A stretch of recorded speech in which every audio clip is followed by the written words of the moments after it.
Hi friends, please close your eyes.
How many of you did not appear for the test?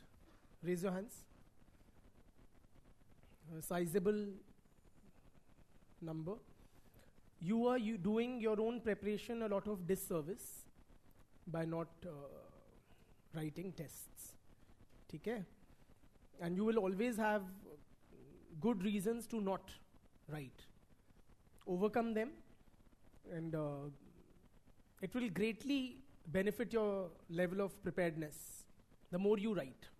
Okay? And you will never be fully prepared कि यार बाद में दे दूंगा when I'm better equipped in any way. Whether it is more revisions or a more thorough acquaintance with the syllabus. So, one is that. And try that in the whatever test you have in the future, do make a very sincere effort to appear for it. Online students, please confirm that you can hear me all right by typing yes.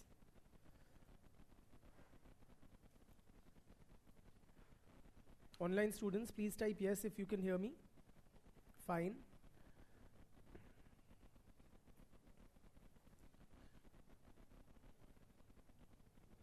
Online students, please type yes if you can hear me clearly. Yes, thank you. Thanks for confirming, guys. How many of you, amongst you who wrote the test, were not able to complete the paper in the given time? That seems almost all of you. Out of you guys, how many of you left for 30 marks or more? Raise your hands. 30 or more marks you were unable to attempt. Guys, you really need to pick up on speed. It's very, very important. Let this serve as a wake-up call if nothing else. Okay? And it's almost as important as the quality of content, if not more. If you know a lot, if you know it very well, if you love the subject, all of it amounts to nothing if you are not able to put it on paper. Saaf baat hai. So quality matters, and so does completion of the paper. Those of you who have completed the paper, that alone significantly positively affects your chances of success in the exam. Okay? So, those of you who've left so much, 30, 20 marks, pull up your socks, get down to writing daily. It's high time. By now, you should have figured out the time aspect. So, those of you who haven't, amongst those who've not been able to complete the paper, have you seen a significant improvement in your writing speed from when you began? Earlier you were taking 20-25 minutes, now you are taking 12-13 minutes. Is that the case with a lot of us? In other words, if you can come from 20-25 to 12 minutes, you can also go from 12 to 8. But it will require concerted effort and more effort. So please make that effort. Okay? Make it integral to your preparation. By this time, you should have reached that pace. If you haven't, high time. So if it takes that, then write a couple of, say, newspaper analysis daily, 150 words, so that you are able to frame your thoughts and write 150 odd words or 2 pages within 8 minutes.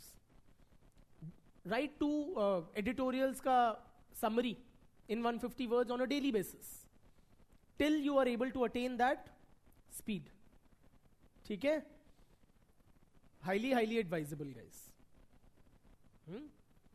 And for the others, those who have not given the test only, make sure you don't repeat that mistake, otherwise that's seriously compromising your chances. So one is that, and regarding the questions, if you have any from the test paper, I'll be taking them up sometime this week. Not now, not individually, I'll be discussing some of those questions. How many of you, those who gave the test, found it easy? कि मुश्किल नहीं था, सब आता ही था लगभग. And amongst you guys also, several of you could not complete the test, which means it was to that extent tough. साफ बात. ठीक है? So toughness जो है, that's not just a function of the level of difficulty of the question. It's also about completing the paper. Of course, none of it was like outside of the syllabus, etc. It was very well framed, the question paper, keeping the syllabus in mind.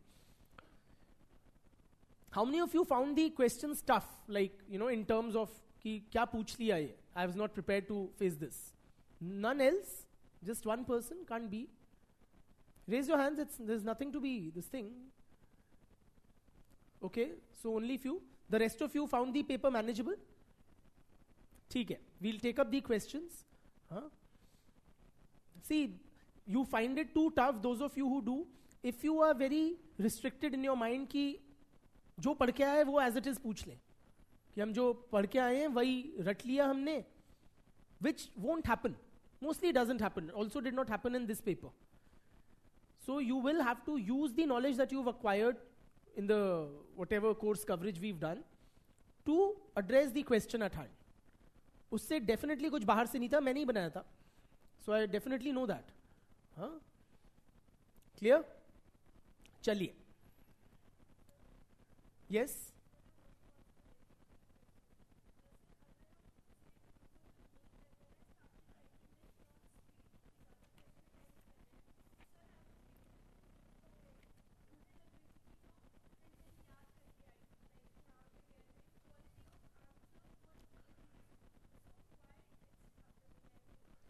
So her question is, for those of you who can't hear her, that if I began writing faster, I was unable to recall all the relevant scholars or the quality of the answer deteriorated. So A, the quality will be affected if you write faster, which is to be expected, which is not surprising. That is okay. The only thing is the quality should still be above average. It need not be excellent or the perfect answer, but it should be pretty much meeting the demand of the question and above average.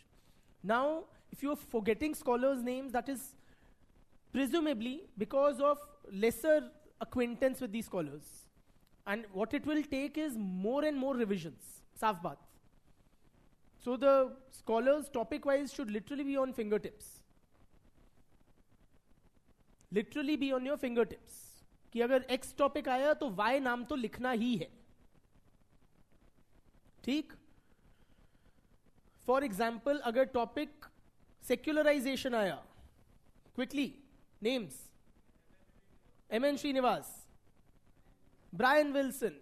अगर topic alienation आया, Marx, Durkheim. क्यों? Weber we can talk, and obviously Engels. Marx का जुड़वा है वो. They are literally conjoint twins. अगर bureaucracy आया, criticism of bureaucracy, Merton, हाँ वेबर, बिल्कुल, ही ऑल्सो क्रिटिसाइजेस द ब्यूरोक्रेसी. और एल्विन गोल्डनर, पीटर ब्लाउ, है ना, ऐसे एक दो नाम तो हों. ओरिजिन्स ऑफ रिलीजन आया, origins of religion, Max Muller, Tylor, E B Tylor. ठीक है, तो फिंगर टिप्स पे होने पड़ेंगे. फेमिनिज्म, एन ओकली, वेरोनिका बीची, विच perspective, Marxist feminist.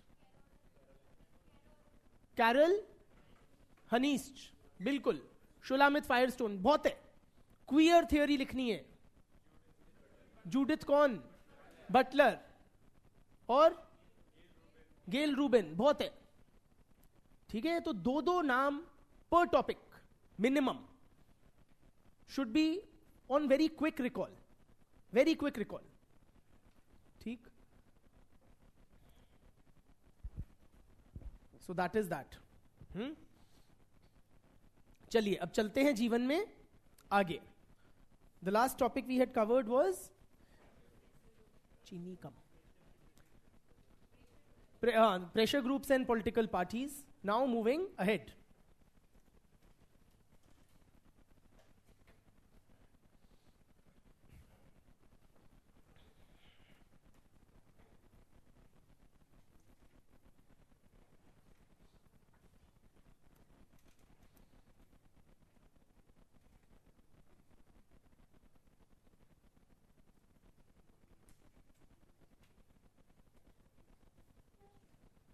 Discussing social movements. Social movements.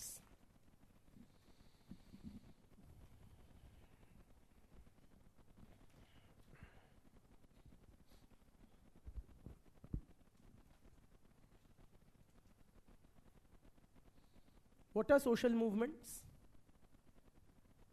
As a layman, definition वगैरह मैं दे दूंगा.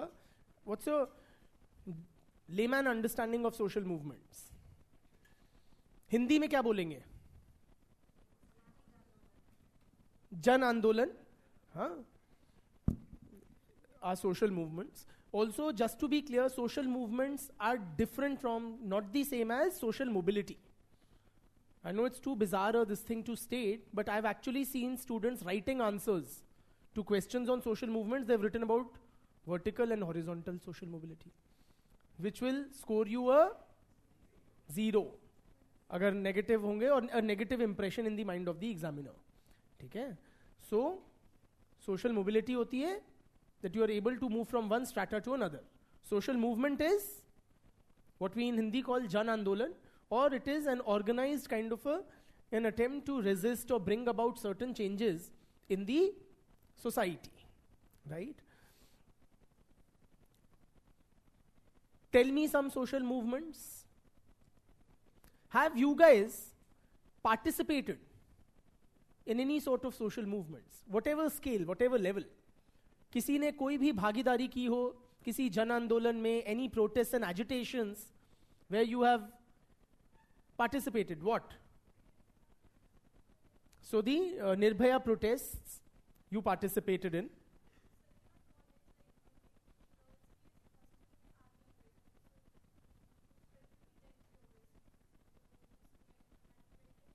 So a lot of student protests are there against mismanagement. Lot of students protest against the quality of food in the mess. Many of you would have also done it possibly. Or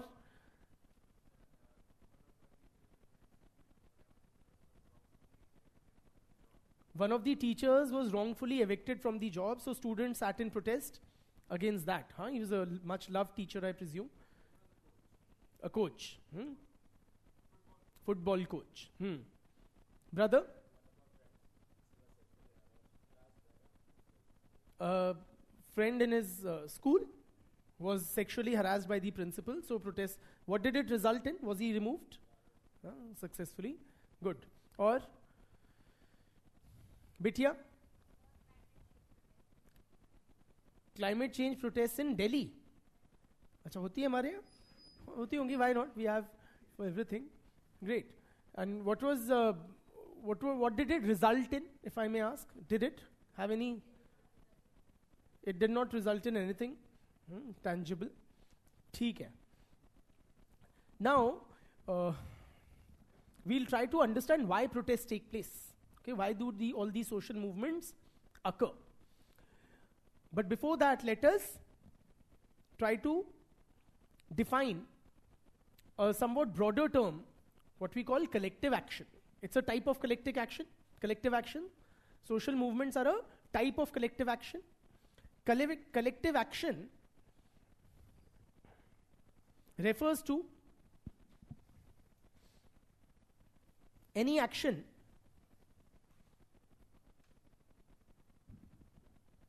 that is collective, but we won't write that. Any action which is undertaken by a group of people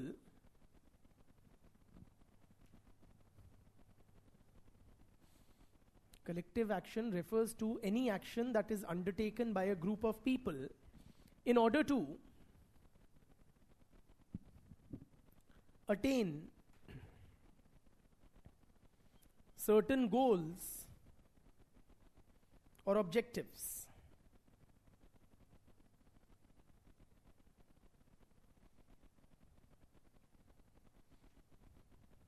Yes, a student online has also given examples of certain movements such as the Chipko movement, the gay rights movement. You know? Okay? Herbert Spencer, friends, he classifies collective action into 4 types. Sorry? Yes, Herbert Bloomer? So I was wrong. I stand corrected if I mentioned Herbert Spencer. Herbert Bloomer. Herbert Bloomer classifies social movements, collective action into 4 types. Namely, crowd, public, mass, and social movements.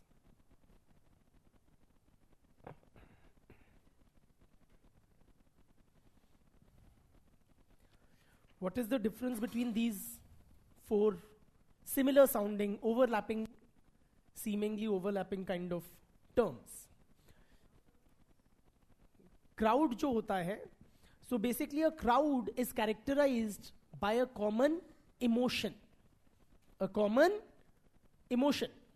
There's a common emotional response of a crowd, according to Bloomer.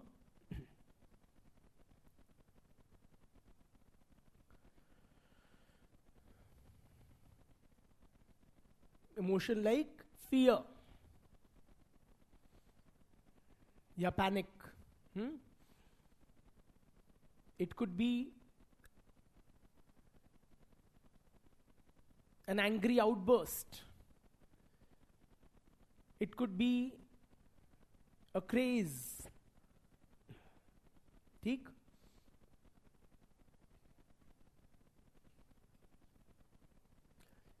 Public क्या होती है? Public basically is a group of people who rally around a common cause. Who rally around a common cause, a common issue.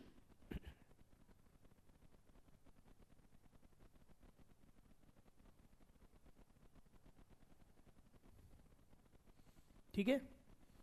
मास जो होता है, mass is a group of people who are, any guesses? The recipients of a common communication.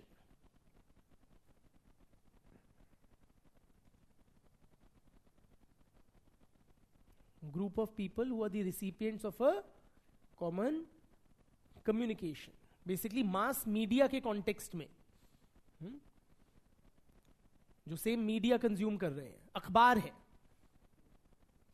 Whoever is consuming that news from the newspaper. Are you with me?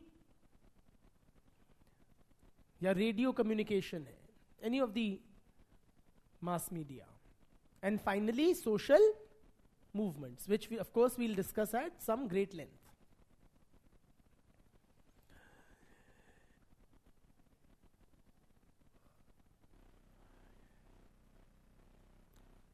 A social movement refers to a collective effort which is somewhat sustained,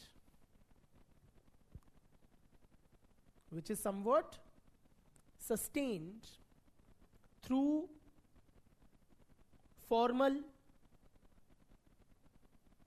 or informal organization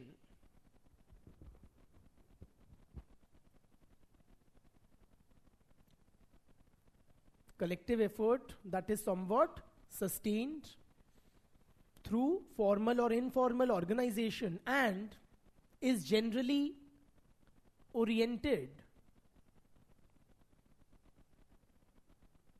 towards bringing about some change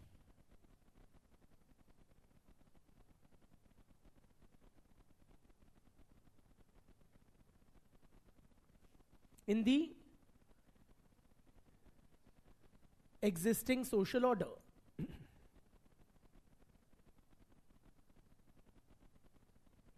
ठीक? Let us pick up this definition bit by bit. Firstly, friends, we see that it is a collective effort. Simply, if say I am a teacher, say kya, I am a teacher, say I am a teacher in a school, right? And I sit on a dharna demanding higher salary. Teachers do that. Is that a social movement? If I sit in protest demanding higher wage, yes or no? क्यों नहीं? हाँ, साफ बात है, social movement, धन्यवाद भैया, should be social, as the name implies. है ना? So not one, but it has to be a group of people. But if teachers across India sit in protest, say demanding regularization, you have these guest teachers, ad hoc teachers, etc. Yes or no?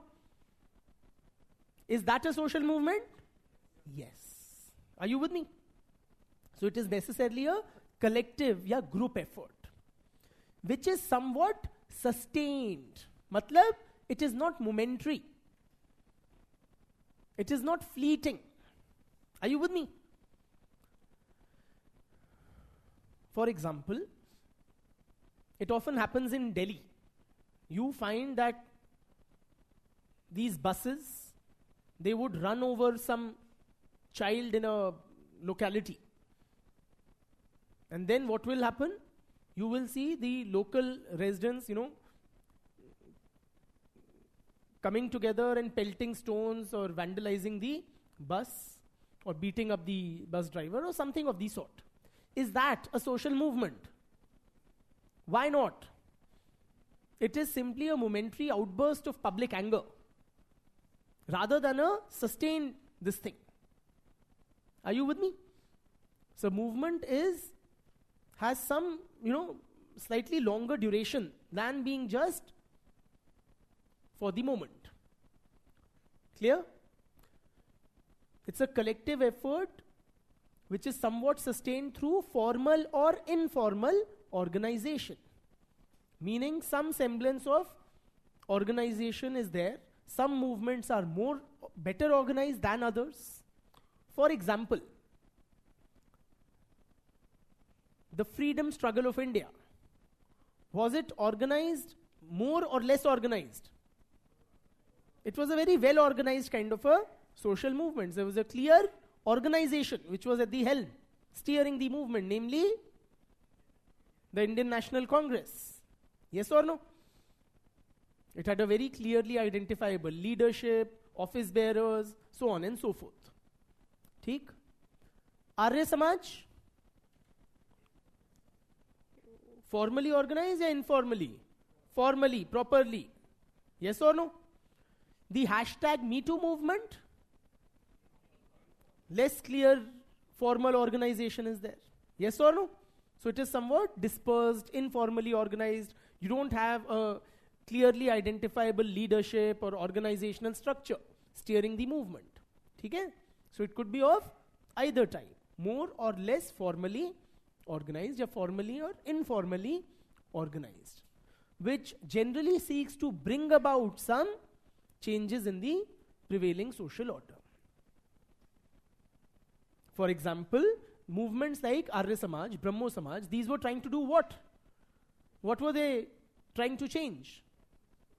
Say the position of women, or the prevalence of caste-based discrimination, child marriage, right? These were some customs or traditions or existing things in the social order which they were trying to change.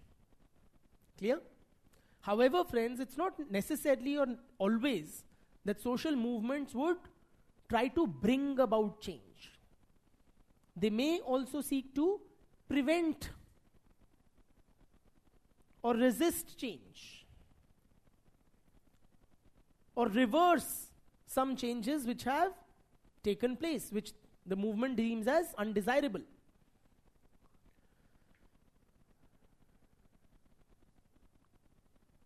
For example, the Narmada Bachao Andolan. They were trying to prevent dam building, which in their view would have led to massive displacement, submergence of villages, and landlessness, and so on and so forth. Right? The Chipko movement was trying to prevent the felling of trees, loss of green cover, and so on and so forth, with industrialization, urbanization, etc. Theek? So movements may, or in general, it seems that they try to bring about change, but they may also try to resist or reverse or prevent certain changes in the society. Okay? Now,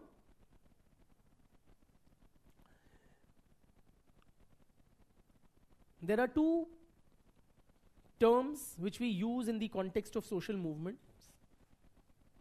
How do social movements express themselves? What do they do? कैसे पता लगता है movement हो रही है? Through protests and agitations. No, the definition was generic. Now it is through protests and agitations that social movements take place.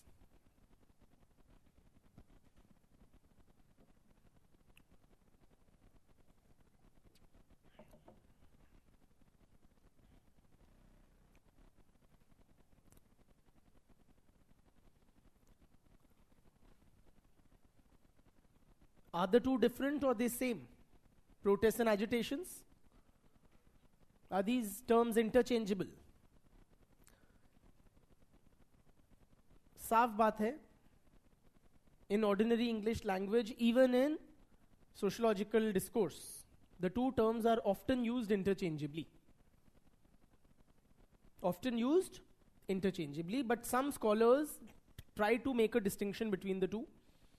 पर बाल की खाल उतारने वाली बात है, but है.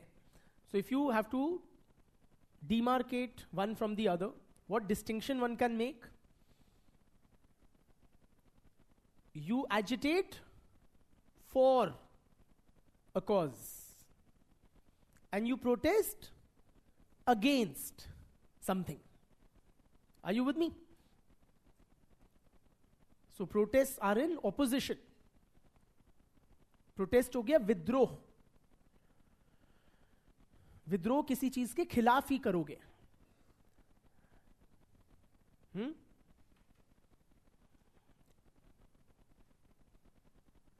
But oftentimes they are one and the same thing, right? So India against corruption movement we saw, they were protests or agitations? Protests against corruption or agitation for a corruption-free society and polity. एक ही बात है ना, बेबात का. खैर, Ralph Turner suggests that protests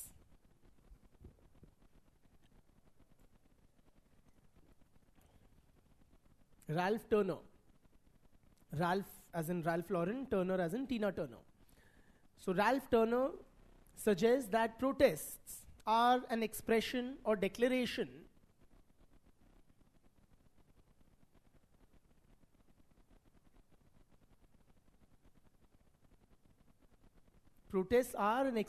of opposition या objection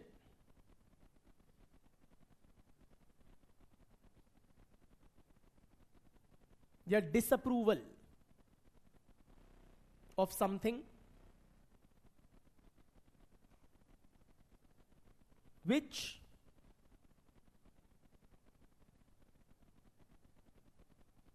a person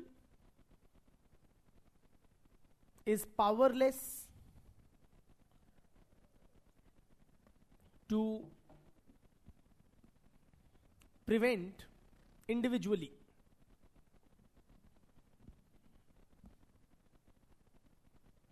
ठीक? Agitation, on the other hand, अब क्योंकि हमें अदर हैंड करना है इसलिए कर रहे हैं, खास है नहीं other hand. Agitation, on the other hand, is a social process involving activities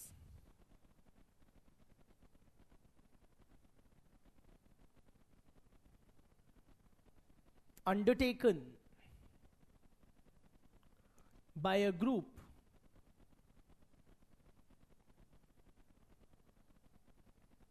to fulfill a certain purpose.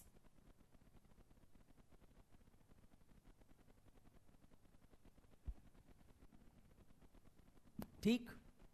So ये होती हैं protests और agitations. Now, coming back to the broader topic of social movements. Are social movements important for us to study? Or are these, frankly, fringe occurrences? Should you, busy, up-and-coming, important people, future civil servants, should you be wasting your precious time studying, understanding, analyzing social movements? ये कुछ हुड़दंगी लोग होते हैं हर समाज में. क्या हमें इनके हुड़दंग पे अपना कीमती समय बर्बाद करना चाहिए? Yes or no? क्यों? Why must we engage with or study social movements? I could always play the devil's advocate and argue we should rather study the society as it exists rather than these, hoodlums, badmash people, or not. Brother?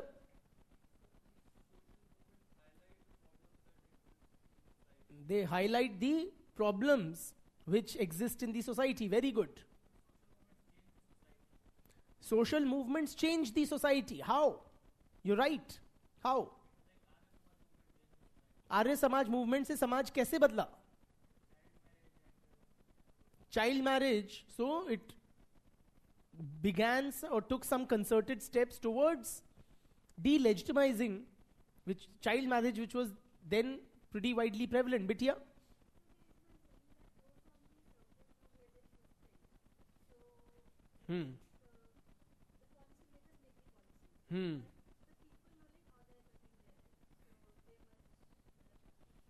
So social movements make policymakers aware of the real conditions on the ground. Huh? Good. Brother? How? Suppose नहीं कोई actual example दो. Some social movement which has affected your life. Any.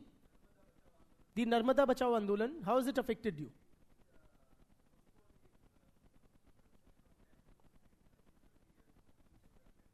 So the Narmada Bachao Andolan successfully pushed the dam construction date several decades ahead, because of which, in his perspective, it seems that we could benefit from whatever, say electricity generation, etc., that many years later. Yes, brother. Hmm. Chipko movement. Yes, against the felling of trees. Brother, it makes other people aware. Brother, sorry?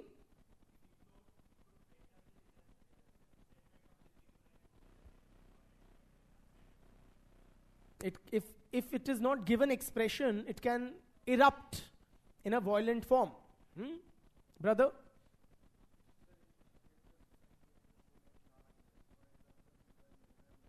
Nirbhaya movement, he is saying, affected the society as a whole. How?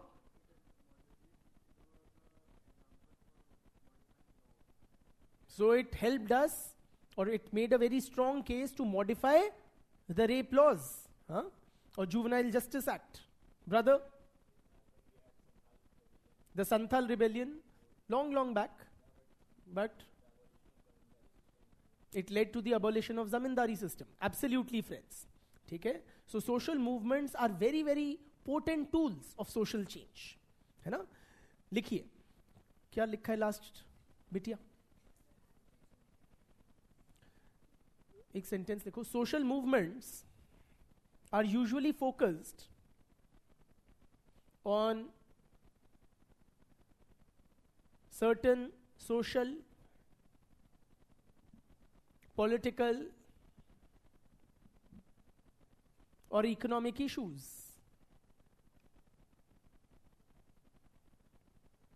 ठीक? Next para.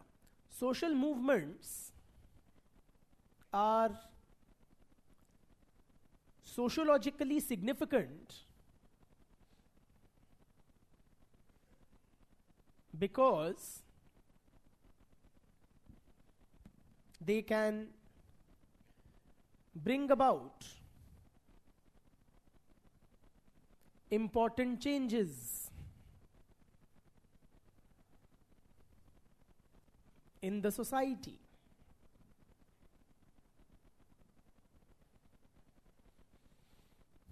Full stop. They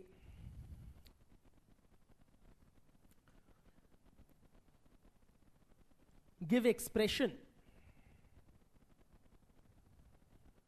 to the grievances of members of the society.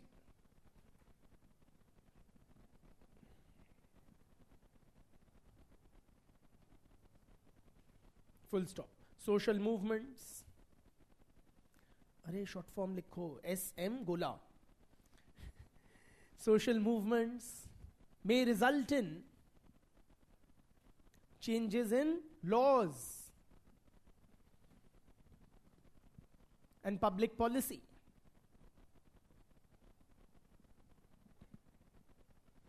Any examples? Changes in laws as a result of social movements? So the farmer protest led to the rollback of the farm bills. Or any other? Same-sex marriage, that's yet to happen. But say the decriminalization of homosexuality. So that was also a part of the, one of the causative factors was the LGBT rights movement. It can result in changes in relations between different social groups.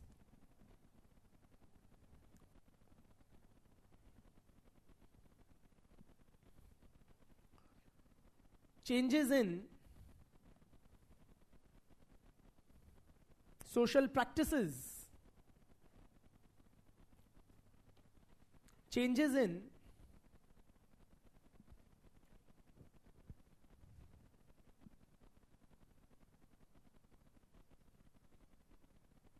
the power structure.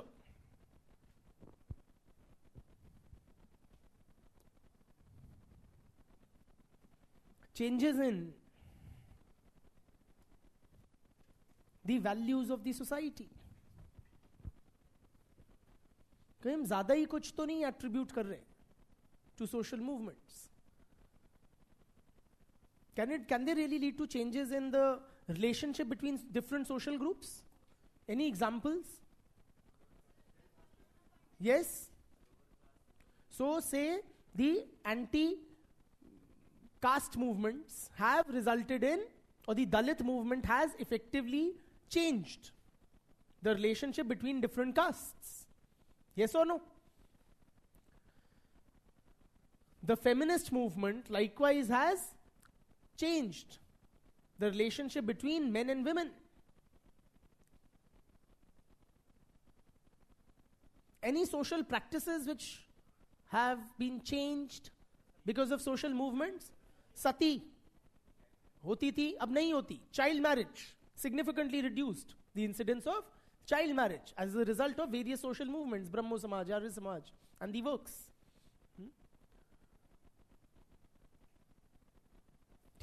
Any changes in values which have resulted from social movements? Yes. So, abolition of untouchability. So many. Care. So, point is, it is worthy of our attention, time, right? That we spend some on analyzing, understanding social movements. So we'll do so using some theoretical frameworks. क्यों होती हैं social movements? बताओ. पहले as a layman बताओ क्यों होती हैं social movements? हमारे देश में होती हैं, खूब होती हैं, आए दिन होती हैं, दिन दहाड़े होती हैं. क्यों होती हैं? We have social movements dime a dozen. Yes or no? क्यों होती हैं इतनी? हर दूसरा समाज का वर्ग धरने पे बैठा है.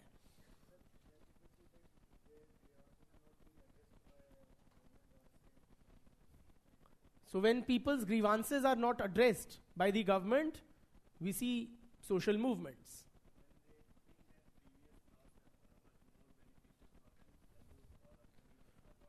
So you have in mind possibly the farm laws, then the previous laws were better and in the interest of the section of the society, while new ones are not.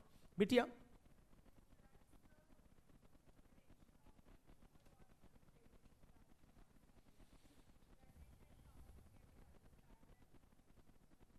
So you're saying media plays a very important role in fanning social movements or people's interest.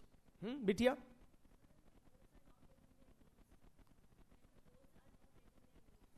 When the goals are,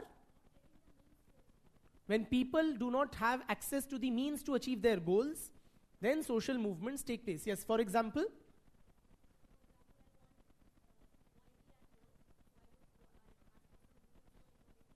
who are you? So say women strive for equality in the workplace. So this is one of the ways to achieve that. Bitya?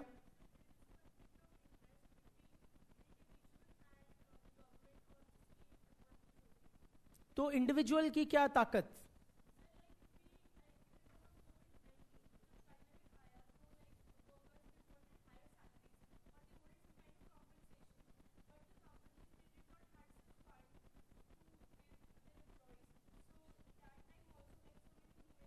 ठीक है, but it's only that I take objection to you making it individual specific. If it is a social movement, it has necessarily involved a group of people. Brother?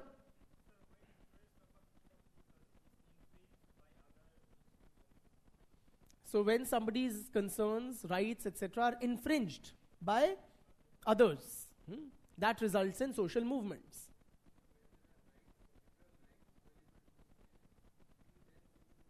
Very good. Social movements are only possible in open societies where people have rights, particularly the right to protest. Bitya?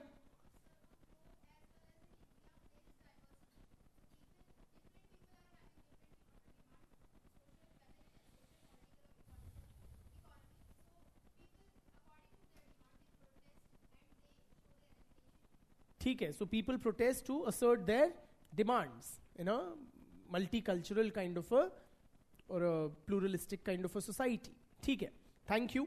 Let me pick up some theoretical frameworks to understand social movements. One of the early ones and very interesting is the theory of de-individuation.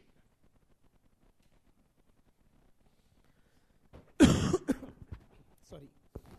The theory of de-individuation by Le Bon, Gustave Le Bon.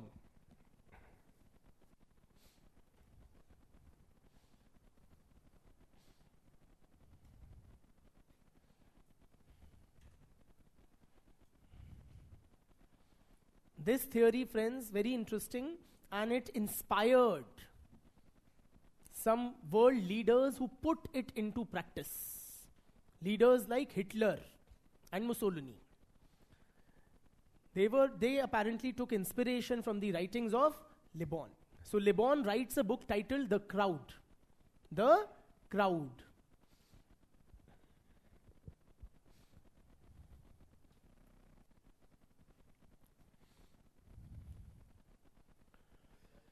The crowd. What he basically says, friends, that when people are in a crowd, okay, they think and behave in a very different way than they would do as individuals. Why it's called de-individuation? Because the individual, when he becomes a part of a crowd, he merges into it. He becomes one with the crowd. Are you with me? And as part of a crowd, he develops a sense of invisibility. He develops a sense of invisibility. Arthat, anonymity.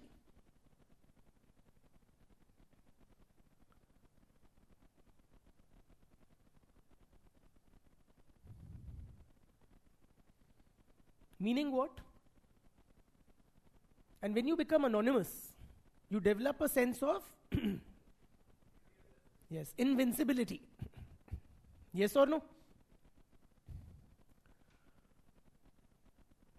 In other words, people start feeling that if they are one in a crowd, then they will not be held accountable for their actions. There will be no repercussions, no matter what they do as part of a crowd.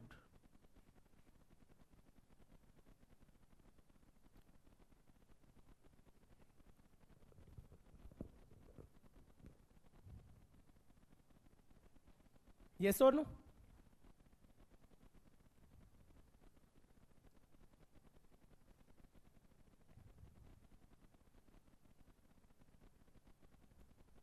For example, friends,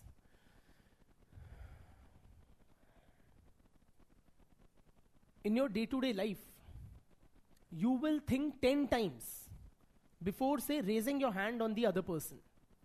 Yes or no? But that very same person, say when you have a situation of communal riots, what will you do? Not just slap. You will lynch. You will rape. You will burn. Yes or no? जो आप normal या as an individual सोचोगे भी नहीं. But when you are part of a crowd, you develop a crowd psychology. मतलब you stop thinking as an individual. And a very different personality emerges. हम अलग ही हो जाते हैं. कैसे हो जाते हैं as a part of a crowd? कैसे हो जाते हैं? वैशी दरिंदे हो जाते हैं. A very destructive and primal personality emerges, which is very aggressive.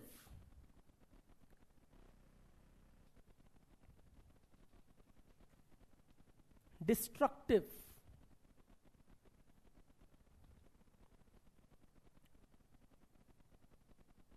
driven by primitive instincts and beliefs.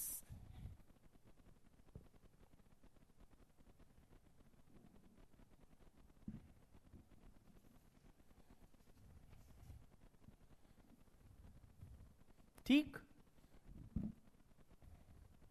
होते नहीं होते? होते हैं. हम नहीं हुए personally. I doubt if any of us have participated in a lynching or something, but those who do won't normally do so, right?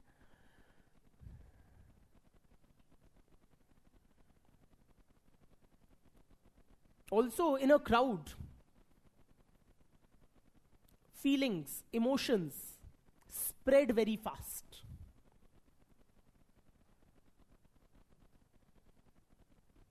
What Libon terms as contagion. Contagion होता है. CONTAGION. Have you heard this word? English word, contagion? There was a movie also, I think. You know, that Nicole Kidman movie, I think. Right? It was like very spooky because it was like COVID type kind of a situation which they saw. Pre-COVID movie it was. You know? Basically, contagion refers to something which spreads very fast. So, in a crowd, there is a contagion, or emotions and feelings, and consequently actions spread very fast.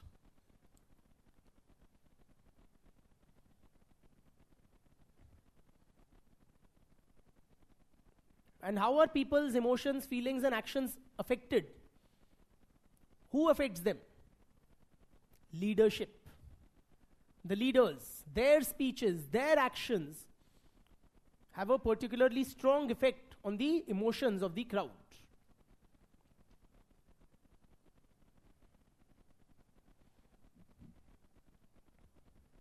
ठीक?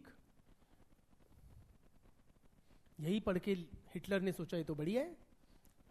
And he gave very fiery speeches which swayed the crowds, driving them into a literal killing frenzy of sorts. So this theory helps us to analyze crowd behavior, crowd psychology, which is quite different from the psychology or behavior of the individual. Another theory that we can use, in order to, पहले आप मुझे बताओ before I come to the theory. It is very intuitive. साफ बात है, to launch and to sustain any social movement requires what? It requires a lot of resources. Requires a lot of resources. That brings us to the next theory called the resource mobilization theory.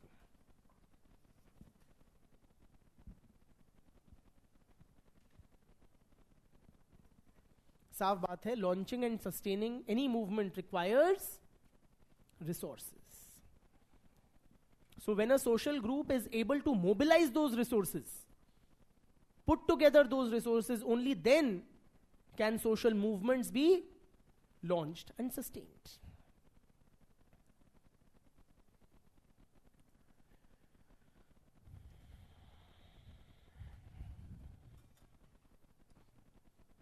I repeat, only when a social group is able to put together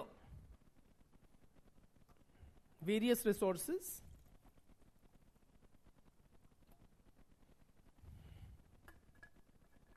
required to launch and sustain a social movement,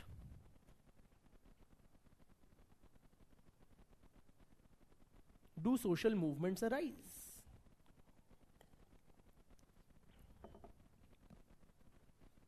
Resources like what? क्या चाहिए? Yes, सबसे पहला money, funds, massive amount of funds. Yes or no? धरना प्रदर्शन करोगे तो खूब पैसा खर्च होता है. तंबू भी गाड़ोगे उसके लिए पैसा लगता है. पैम्फलेटिंग करोगे उसके लिए पैसा लगता है. भीड़ जो आएगी एट द वेरी लीस्ट उसको पानी का इंतजाम करोगे उसका भी पैसा लगता है. प्रोटेस्टर्स को कहीं ना कहीं से बसों में भीड़ करके लाओगे इकट्ठा करके, उसमें भी पैसा लगता है, हर चीज में पैसा लगता है. यस और no? So it requires funding, it requires people, human resources चाहिए, वॉलंटियर्स हो, जो भी हो, भीड़ चाहिए, सब कुछ चाहिए. Very importantly, it requires media attention. In today's times, it is a very, very crucial resource. Media is literally the oxygen which sustains social movements. Media attention, yes or no? Scholars like Jenkins. आपको infrastructure चाहिए, पैसा चाहिए, लोग चाहिए. All of this is required for social movements.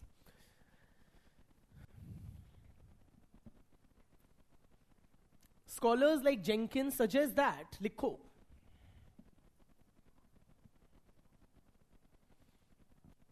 social movement leaders are like entrepreneurs. Social movement leaders are like entrepreneurs.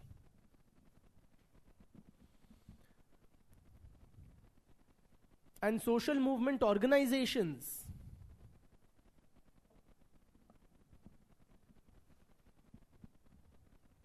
are catalysts that transform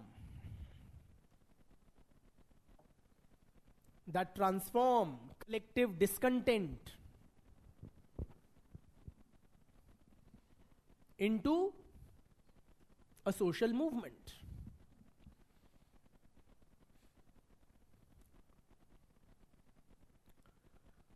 Who is an entrepreneur? Somebody who starts off with a new business venture, right? Taking certain risks. They are called entrepreneurs. So social movement leaders are like entrepreneurs. So when you start a new business, what do you need to do? You need to put together a lot of things. Indian भाषा में बोलें तो बहुत जुगाड़ करना पड़ता है. Yes or no? So you need some capital. You'll need some office space. You'll need some staff. You'll need some marketing. You'll need some raw materials, vendors. Yes or no? And if you are able to put all these things together, then you can truly start off a new business venture. Quite like that. Please put all your mobile phones on silent. Quite like that, social movements require a lot of resources. And those who are able to put together these resources, that's why he compares them to entrepreneurs, right? And social movements are organizations, are catalysts that transform public discontent into a collective movement, right? For example, say angst, public angst or anguish against corruption in Indian society has been there since long. But the India Against Corruption movement, what did they do?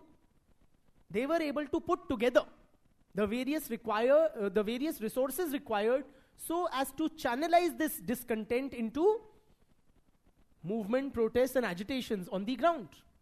Yes or no? So Kejriwal, Anna Hazare, these guys were like entrepreneurs who were able to put together whatever it takes to transform the collective discontent against corruption in Indian society into the India Against Corruption campaign.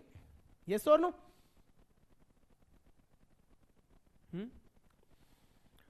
Another theory.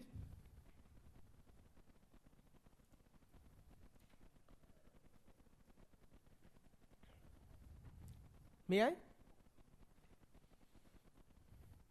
And a comprehensive one at that. This is the most comprehensive of theories, is the strain theory of Neil J. Smeltzer.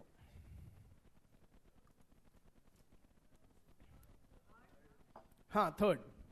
Wrongly numbered. Neil J. Smeltzer's strain theory.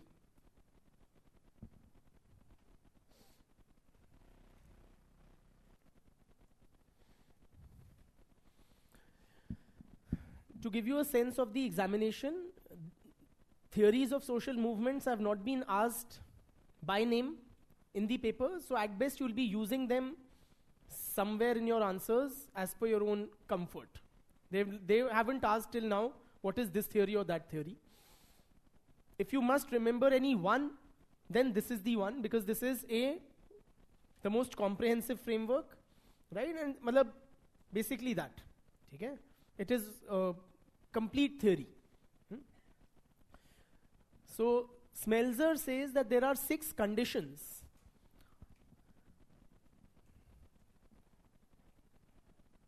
which are required for social movements. किसी भी समाज में जन आंदोलन कब होंगे? जब यह निम्न 6 कंडीशंस मीट होती हैं. Namely, the first is structural strain.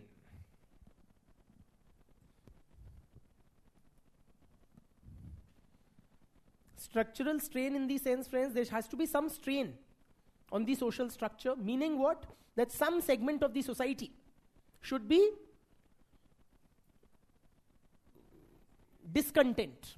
There has to be some sort of a collective discontent. There has to be some grievances. Yes or no? Or some segment of the society should experience relative deprivation.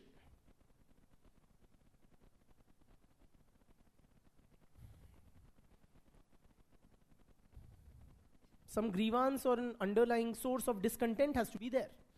If everything is hunky-dory in a society, then there will be no social movement. साफ बात है. As Modi ji says कि सब चंगा सी. If सब कुछ चंगा सी, then there will be no social movements. So some segment of the society should feel not changa. Right? One is that.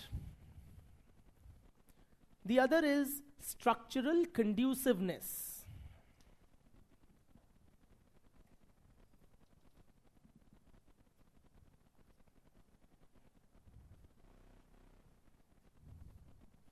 Structural conduciveness means that the social structure should facilitate the occurrence of social movements.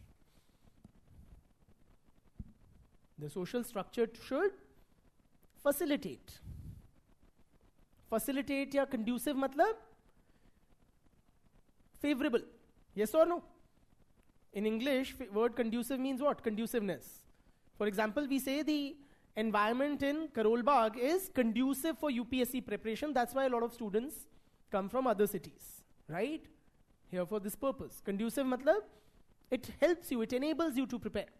Why? You have teachers here, you have fellow students, you have bookshops, everything, right? So it helps you, or it is conducive for UPSC preparation. Likewise, the social structure should somehow enable or make possible, facilitate social movements. How? For example, you will tell me, I will not, you tell me, which social structure is more conducive for social movements to take place? Urban social structure or rural? The urban environment or rural environment, where would you expect more of social movements? Urban or rural? Urban?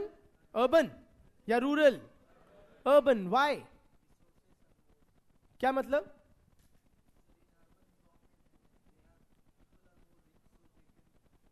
People are richer, so they should be more laid back, no? Less need to protest.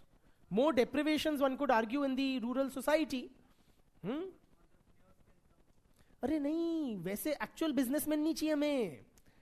उनको they were compared to, by the resource mobilization theory, they compared movement leaders to entrepreneurs. Brother? So there are people are more aware of their rights, etc., of the, say, legal or formal equality. है ना? than in the villages. Very basic, urban areas have a far bigger population. That itself facilitates social movements. साफ बात है, गांव की India में typical village population is about 1,000 persons. In a typical city you have lakhs or crores of persons. Yes or no? Tens of lakhs of persons.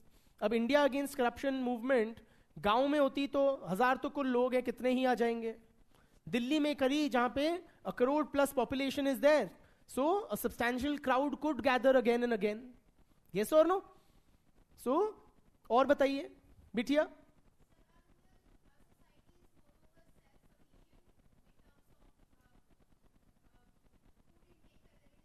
So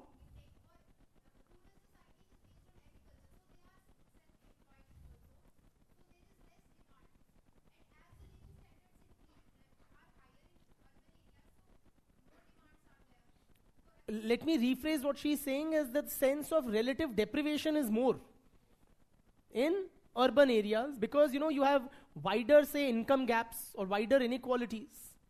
Brother, very importantly, so media houses will have their bases, their reporters, etc. in urban areas.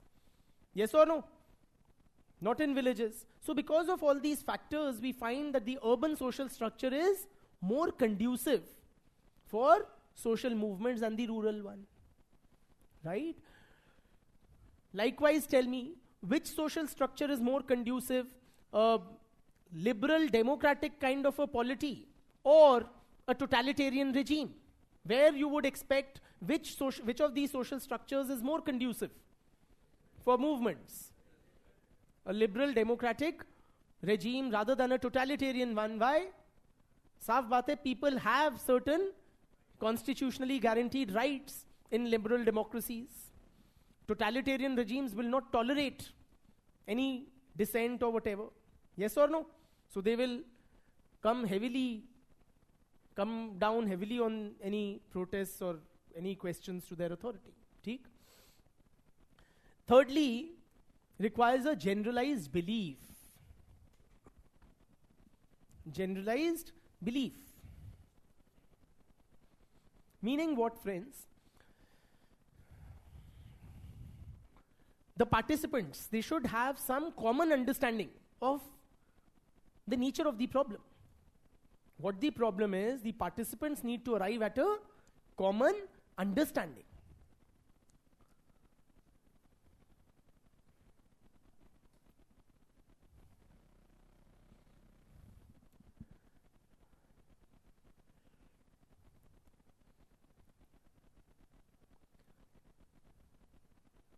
Now please appreciate, friends, why do we say that?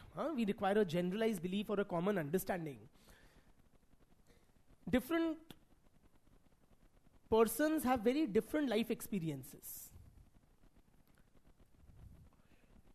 For example, if we take the anti-corruption movement. So, what corruption or how it affects a small trader is different from how it affects a rickshaw puller and different from how that affects the housewife and so on and so forth. Yes or no? For a petty trader, corruption might affect him in the sense, corruption may mean to him, that he has to regularly grease the palms of the excise inspector or the sales tax inspector, whatever. Are you with me? For the housewife, corruption may mean that, the monthly LPG cylinder that she purchases is costlier. Or she has to grease palms or whatever. Yes or no?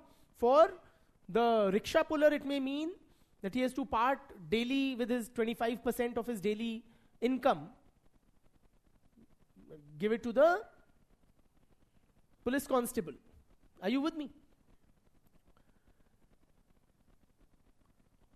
For the student, it may mean that the process of, say, applying for and getting a driver's license is too long drawn and tedious. Are you with me? So different people have different life experiences. How do you rally these different kinds of persons together. तो अन्ना movement ने क्या किया, एक generalise belief या एक shared common understanding of these diverse peoples बताई. सबकी problem क्या है, वेरी सिंपल मैकेनिज्म या सिंपल वे में इट कैप्चर्ड और डेवलप दिस जनरलाइज्ड. सबकी प्रॉब्लम क्या है, करप्शन. सोल्यूशन क्या है, वो भी सिंपल, जन Lokpal bill. Are you with me? So it was able to see the participation of housewives also and students also and small traders and professionals also and so on and so forth. ठीक? So you require to create a generalized belief or a shared understanding of the nature of the problem. Clear?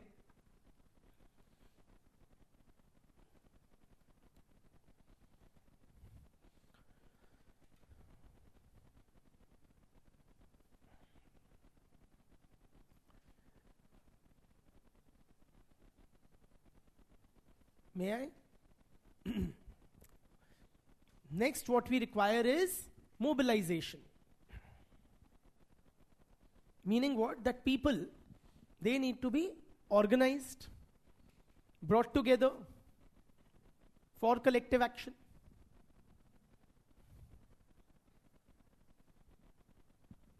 Yes or no? It's like self-explanatory.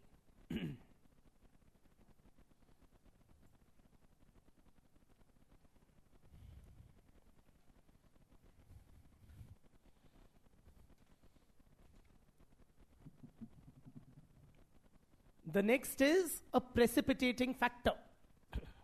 A precipitating factor.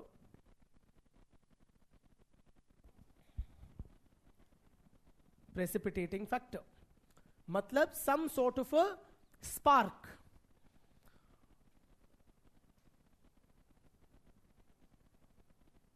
Ya catalyst, some event which would trigger the movement, which would, ignite, or, which will, should I say, compel people to come out on the streets. It's like a triggering event. For example, for the civil rights movement in the US, what was that event which triggered the Rosa Parks bus incident? She being thrown off the bus. Yes or no? For the hashtag Black Lives Matter movement, what was the trigger or the spark? The killing of George Floyd or that other boy.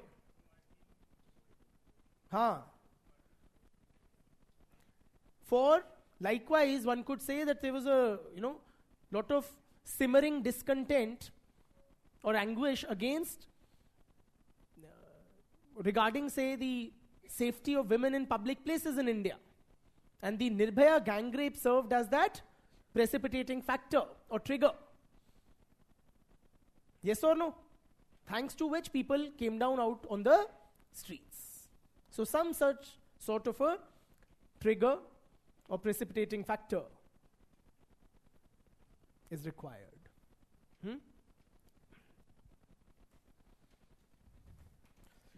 And finally, a failure of social control.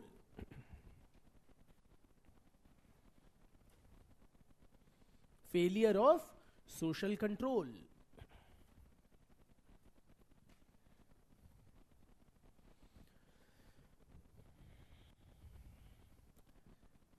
Why failure of social control? Please appreciate that if the social control mechanisms are very effective, then the movement will be nipped in the bud. Yes or no? It will be suppressed before it can take full form.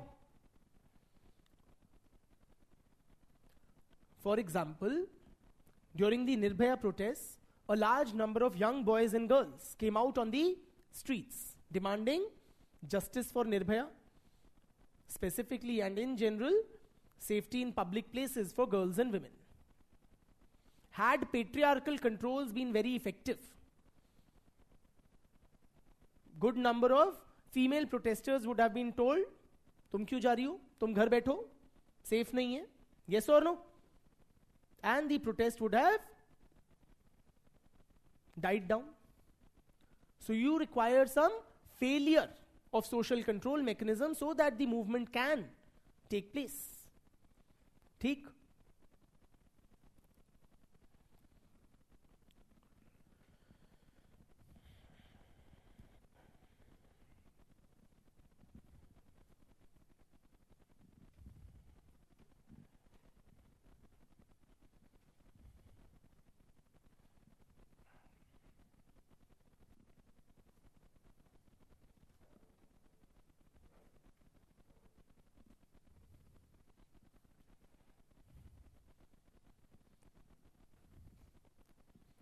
So these are the 6 factors which are required for social movements according to Neil J. Smeltzer. ठीक?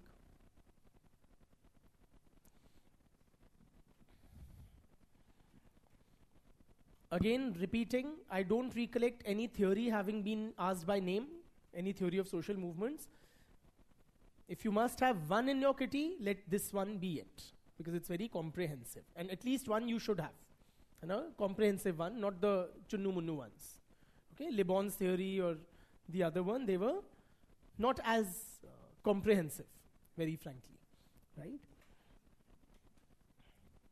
Now discussing life cycle of social movements.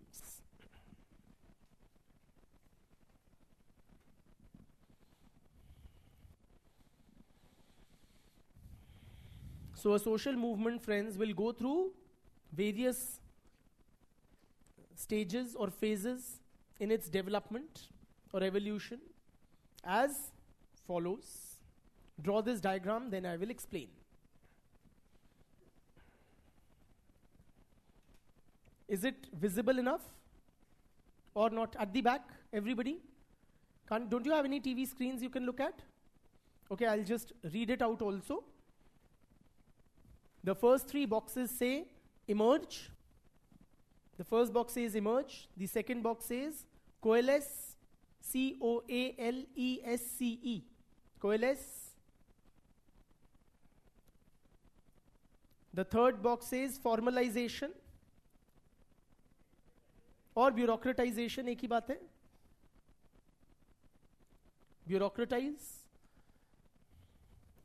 And you have one-sided arrows from emergence to the other side.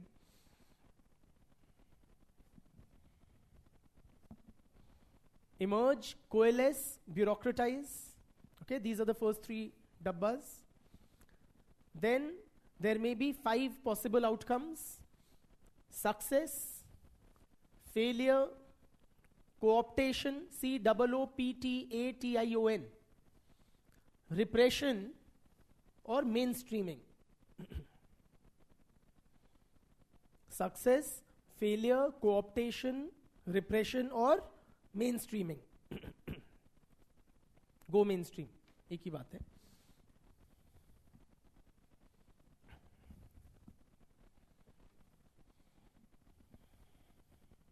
And then the movement would decline.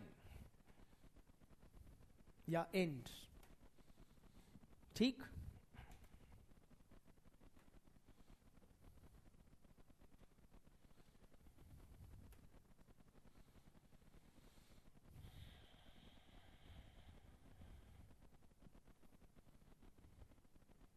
This framework is developed based on the writings of 3 names are mentioned at the bottom: Bloomer, Moss, and Tilley.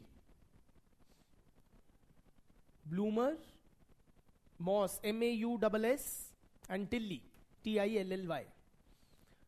You may remember any one name which will be Tilley. Charles Tilley. T-I-L-L-Y.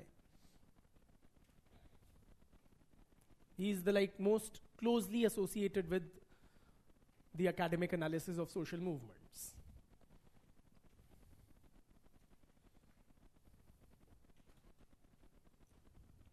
Tilley, T-I-L-L-Y.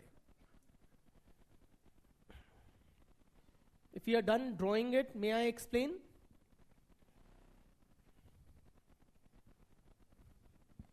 Okay? Now, at the first stage, emergence is the stage when there is some discontent against the prevailing social structure, which is then ignited by a spark or a precipitating factor. So at the stage of emergence, some spark or precipitating factor ignites, as it were, the simmering discontent prevalent in the society. That's the stage of emergence.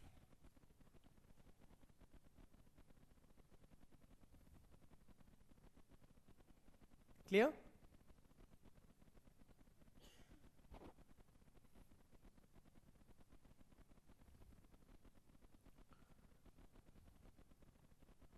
I repeat, at the stage of emergence, a precipitating factor sparks off or ignites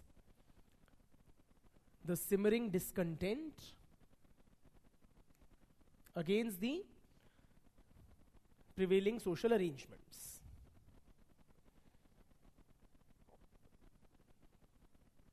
एक चिंगारी होगी जिससे जो discontent का तेल है वो आग पकड़ लेगा. ठीक. Second is the stage of coalescence. Have you heard the word coalesce or coalescence in another context, not social movements? Kya? What does it mean in English? Very good. To come together, to combine, or to take shape. जैसे jelly type materials होते हैं ना, that coalesce. So the word coalesce means to come together or to take shape. So at this stage, the stage of coalescence, the social movement literally starts taking shape. It starts taking a definitive shape. Matlab, at this stage, at the stage of coalescence, the collective problems are identified.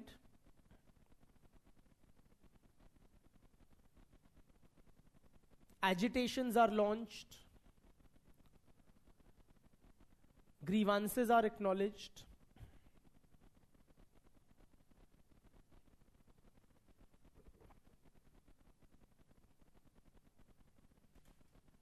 ठीक. Third stage is bureaucratization या formalization.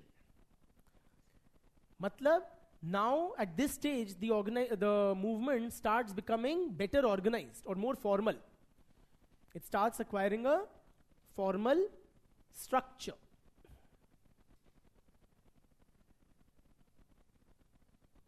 For example, at this stage, an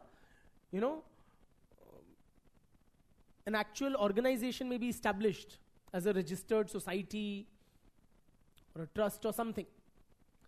ठीक.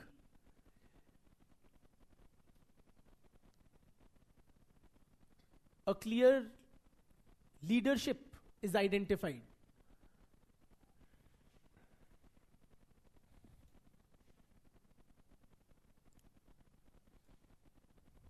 It may open a daftar, like a physical office space. It may have some office bearers. ये treasurer हैं हमारे, so on and so forth. ये president हैं. Funding channels are identified. पैसा कहाँ से आएगा? धरना प्रदर्शन का. All of that is during the stage of bureaucratization. ठीक? Now, of course, friends, this is one schema. Not all social movements may subscribe to this particular sequence. For example, some movements you may see a formal structure appearing first. Should I say, lying in wait for a trigger to spark public discontent? Are you with me? तो वो आगे पीछे हो सकता है. This is like one kind of a sequence or set of stages identified by some of these scholars. After that, before it declines or ends, a movement may witness either success. Now, theoretically, friends, success and failure should be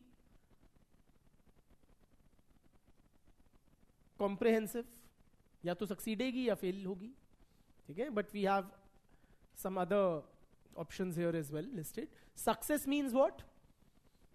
If the movement achieves its objectives or goals, what it set out to do, then it is a success.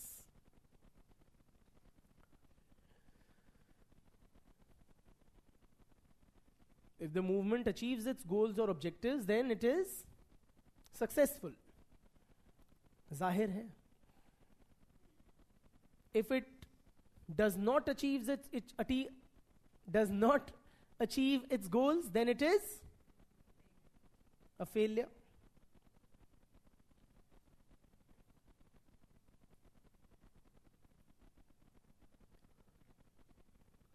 Co-optation means what?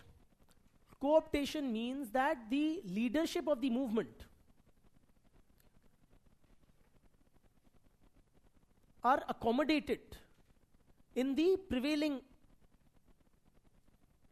social structures. They are given a place of respect or some sort of benefits, privileges in the existing framework of the society. Ji? I'm saying co-optation means that the leadership of a movement may get co-opted, or in other words, they may be accommodated or given a place of some authority or power within the prevailing socio-political arrangements.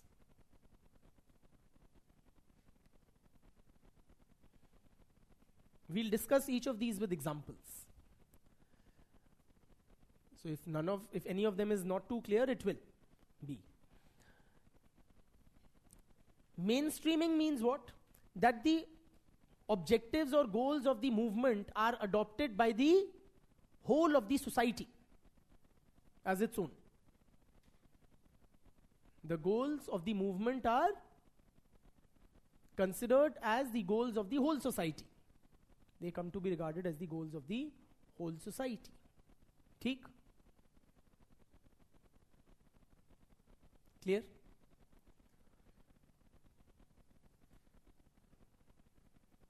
ये तो हो गई theory की बात. अब हम इसको apply करते हैं. For example, the protests against the farm bills. There were farmer protests against the 3 farm laws passed by the Modi government. What happened to it? It was a success. Why? The movement demanded the rollback of the farm laws and they were taken back by the Modi government. So it was a success. The farm bill protests were successful.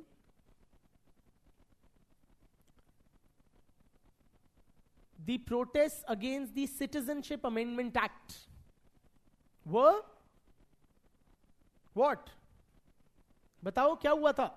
The protesters wanted that the changes in the Citizenship Act should be undone. क्या हुआ? It was a failure because the government stuck to its guns, did not reverse or undo those changes. So the anti-CA protests were a failure.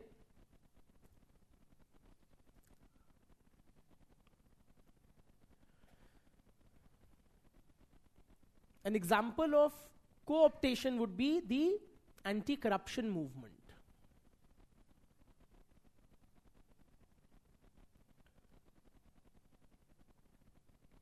Also appreciate, friends, these terms are not mutually exclusive, right? So it's not कि only either or हो सकता है. Now why I say the anti-corruption movement is an example of co-optation?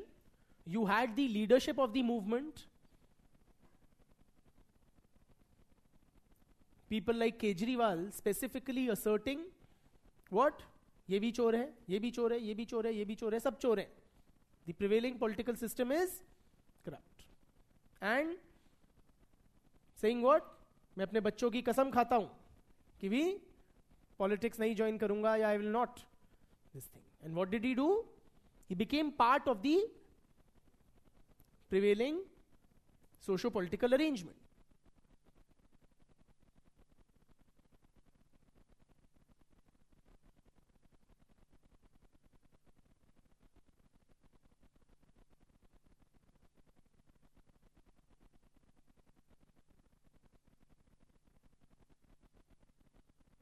Hello.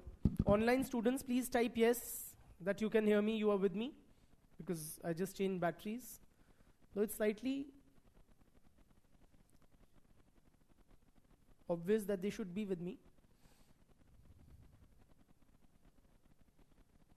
Yes, thank you. So, क्या कह रहा था मैं? Co-optation, right? So the leadership of the anti-corruption movement became a part of the existing system. ठीक? और क्या बच गया? Mainstreaming means what? Say for example,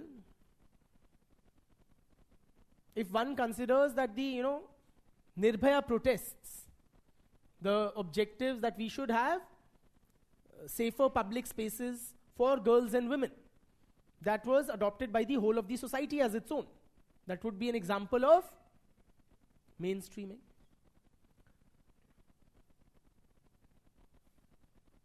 Repression means that the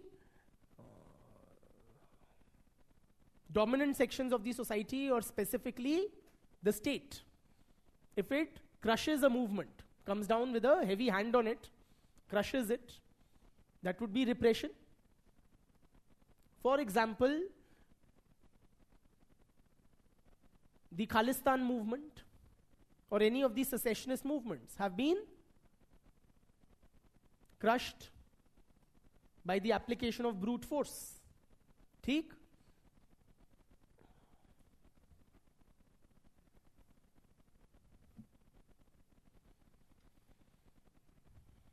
That is about the lives, and then the movement will decline or end. ठीक? That is the life cycle of social movements. You have had questions in the past ki explain the life cycle or stages of a social movement, so you can use this framework. Break abhi chahiye baad mein? Abhi? ठीक है. Lest I witnessed any protests and agitations.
Friends please settle down.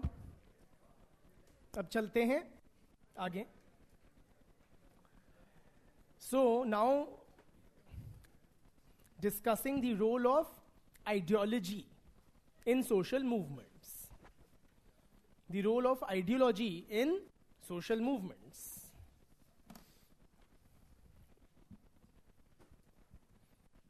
But before we do that, what do you understand by this term ideology? Have you heard of it? In sociology also, have you heard of it, or only in general life? Have you come across this term in sociological literature? Ideology. क्या मतलब होता है? In any case, what do you understand by the word ideology? बताइए. In normal usage also.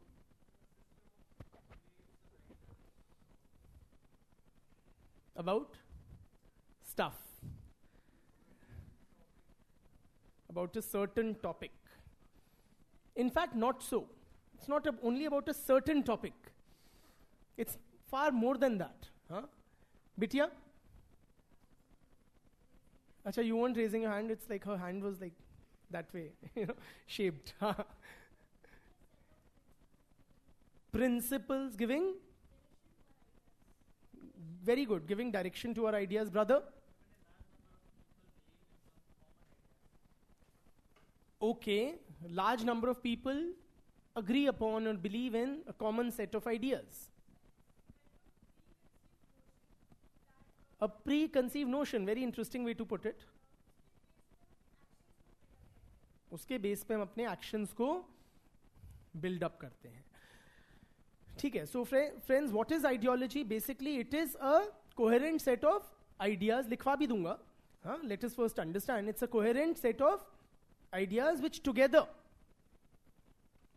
it's coherent set of related ideas which together help us to make sense of the world around us. Are you with me? They help us to interpret the world in which we live. And they are not specific to a topic, as our friend was mentioning. They help us to make sense of life in general.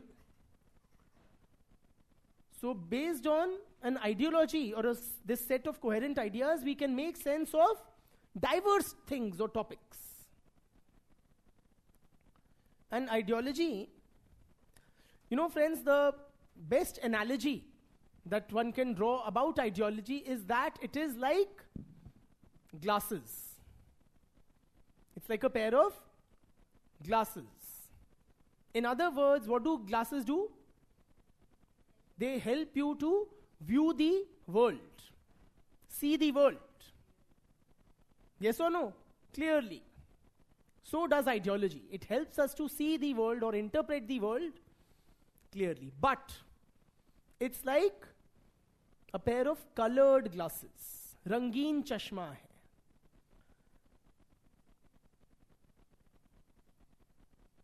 If you wear red colored glasses, what do you see the world as? Red. So red glasses मतलब अगर हम communist ideology से या Marxist ideology से दुनिया को देखेंगे तो हमें क्या दिखेगा? Exploitation, conflict, operation. यस और no?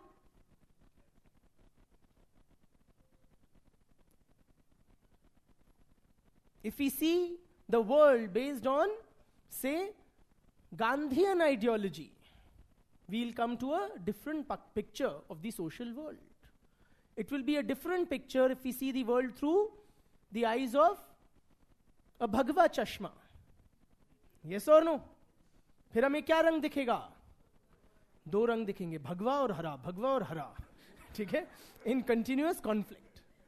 Yes or no? So we'll come to a very different interpretation which will be different from if you look at the world through Neela Chashma, yani Ambedkarite ideology. Are you with me?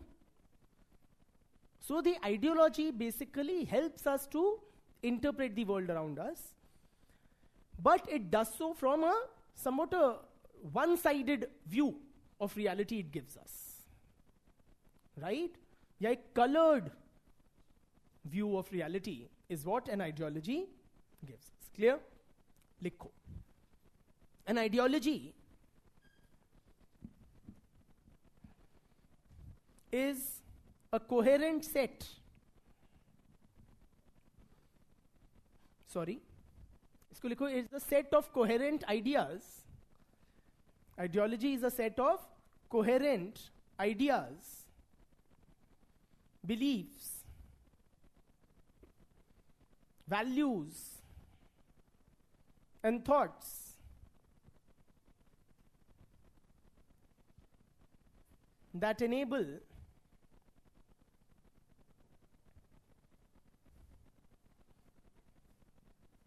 an understanding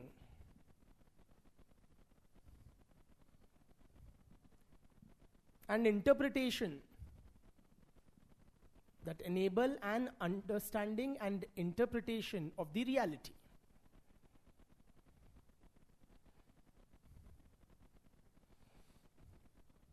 An ideology, full stop डाल के, an ideology comprises of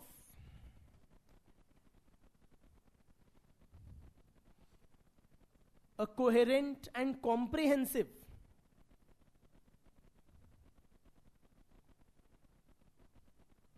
system of beliefs,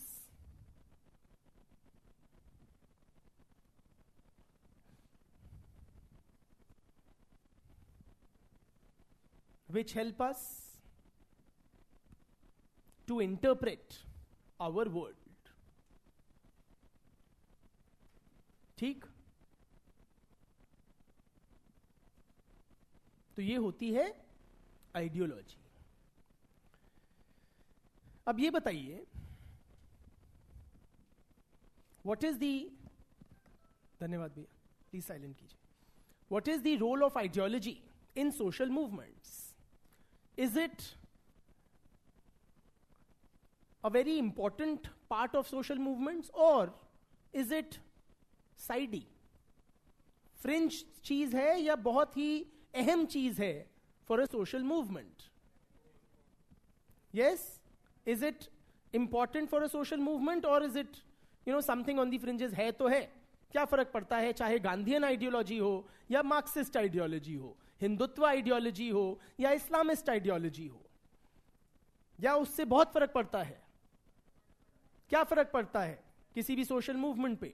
और what is the role of ideology in a social movement? बताइए brother. Sorry, it forms the base. In which way? You're saying the ideology gives direction, very good, to the social movement.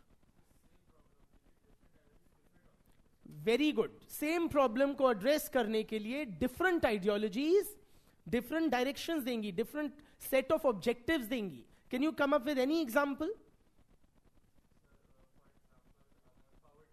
Poverty है.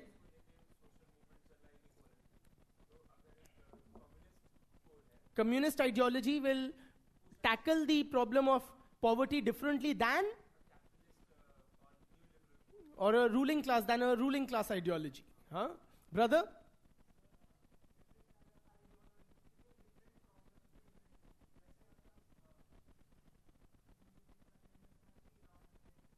हाँ. So agenda क्या होगा किसी social group का, वो भी ideology determine करेगी. So it was the Hindutva ideology which identified the building of the Ram temple in Ayodhya as a very pertinent, very central social issue confronting our society, which was not taken up so or as earnestly by, say, the Gandhian ideology, or the socialist ideology, or the communist ideology. Brother? Very good. So it helps us to identify problem क्या है. हाँ. Means भी हमारे ideology determine करेगी. Absolutely.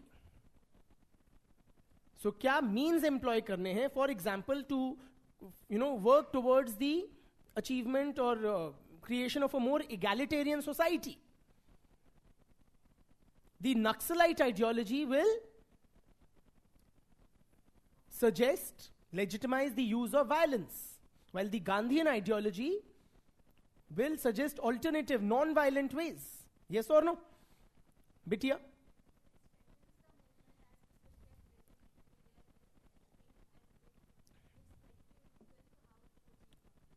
ठीक है? So it gives direction to the movement and it strengthens the movement because, okay, I don't really understand what you mean by that, frankly, but it gives us clear direction, the participants in a social movement.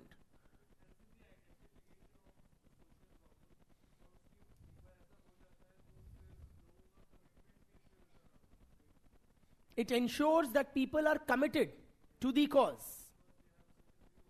बिल्कुल, बिटिया.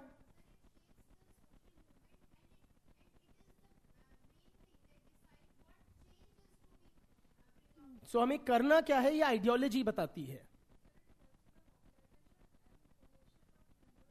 It ensures greater cohesion. Why do you say that?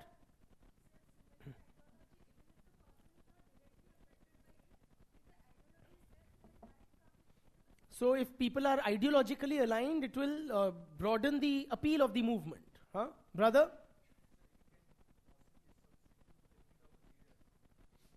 Now that's a different ball game. He's saying it can possibly substitute the need for a leader. May or may not be the case. See, it is ideology typically in the context of a social movement is framed by or outlined by, identified by who? The leadership. है ना? So it is the top leadership of a social movement who would typically identify that this is the ideological framework or lay down the ideological framework which will guide the social movement. But yes, as an ideology, takes roots in a society, then you're right, it may, make redundant leadership. It helps in mobilizing the people. बिल्कुल. बोलो. Absolutely. ठीक है. बिटिया.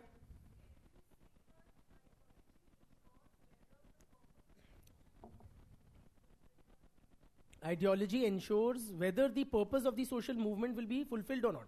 Any ideology will seek that the purpose is fulfilled.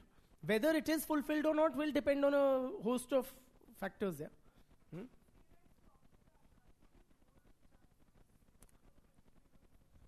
It's only one of the many factors. But yes, an ideology or can help in developing a more committed cadre or, a committed core who are ready to serve this thing. ठीक है? So, bilkul friends, ideology is extremely important component of a social movement. लिखो. Ideology is regarded as shorthand में लिखो ना, I गोला SM गोला. ठीक है? Ideology is regarded as an integral component of social movements.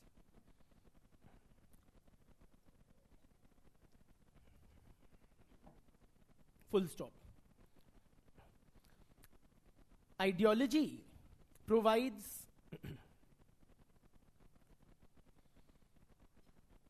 a theoretical framework,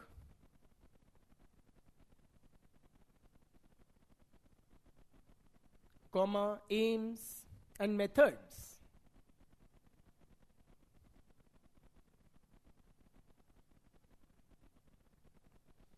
that constitute a well-defined socio-political program.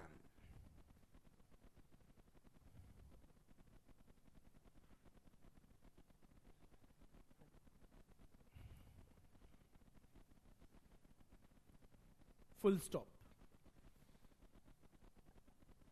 It is ideology that helps to identify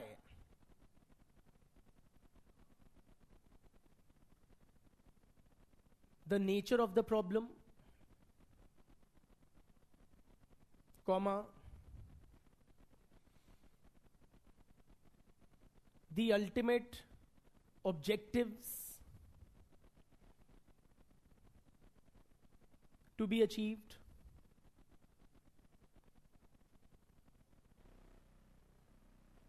and the course of action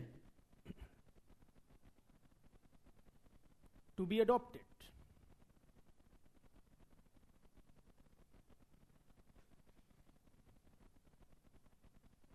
ठीक है, ये बताओ friends, ideology frame कौन करता है किसी movement की? Who lays down the ideology? It is the leadership. And who must adhere to the ideology? And also the leadership. Why only the followers? Also the leadership, right? In other words, friends, ideology binds together all the participants in the social movement. चाहे आप follower हो, या एक ordinary participant हो, या top leadership हो. Yes or no? लिखो. Ideology acts like an adhesive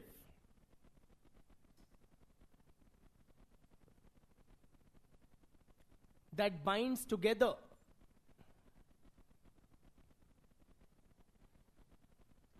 all the participants in the social movement.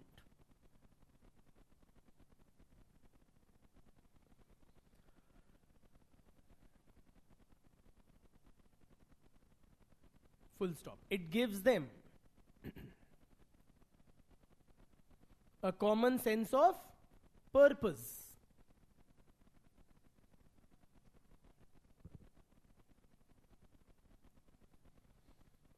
a shared belief system,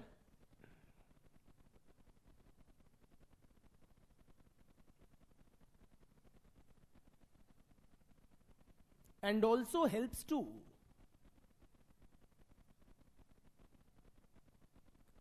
identify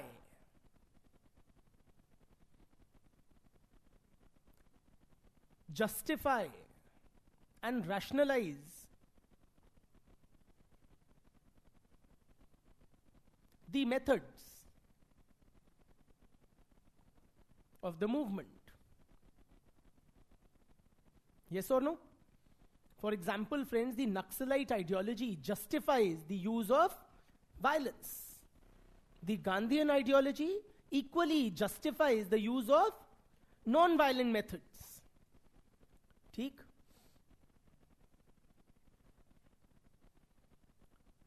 Full stop. मतलब जो भी लिख रहे हो उसके बाद full stop.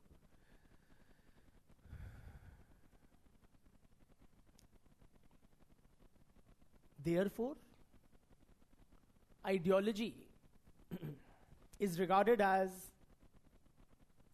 a key organizing principle. A key organizing principle in social movements.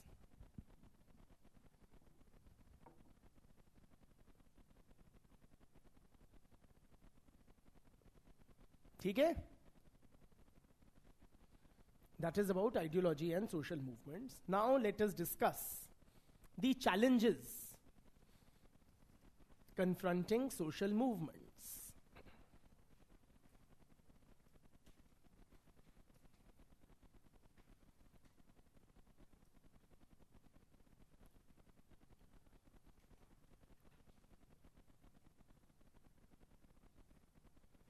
So social movements in the course of their development encounter several challenges. You would have encountered them. How many of you friends ever wanted to join any social movement, any protests and agitations in your city, in your college, in your vicinity, but did not? हुआ है ऐसा कि हम करना, या you were angry by a particular situation, or you were aroused by a particular issue, wanted to launch a movement but did not? हुआ है नहीं हुआ है? कभी खून खोला है नहीं खोला है? कब खोलेगा तेरा खून? क्या था वो, कुछ था ना ऐसा, फैजल है ना? तो क्यों नहीं किया पार्टिसिपेट या ऑर्गेनाइज, क्यों नहीं किया किसी सोशल मूवमेंट को? क्या दिक्कतें आई बताइए।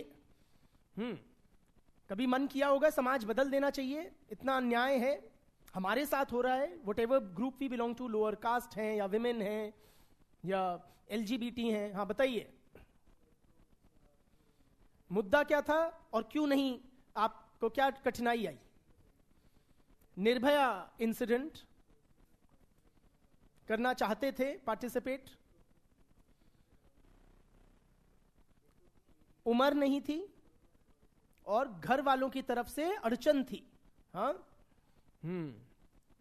और क्या घर वालों की तरफ से क्या अड़चन थी? जाने नहीं देते थे। क्यों क्यों नहीं जाने देते थे? लाठी चार्ज हो गया तो?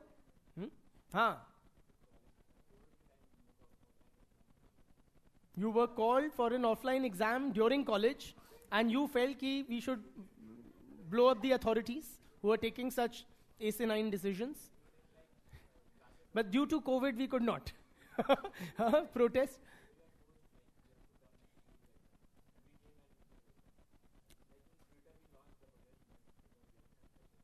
It was suppressed on Twitter also.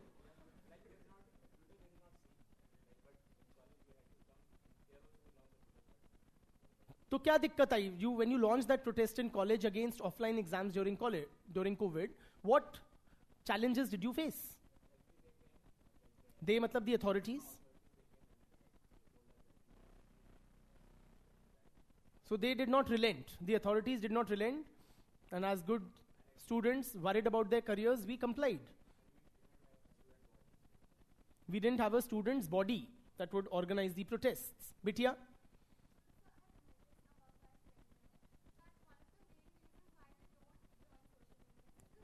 Talk about yourself, if you may. Okay. Why haven't you wanted to join, if I may ask? I'm privileged enough, or I have not faced any difficulties personally.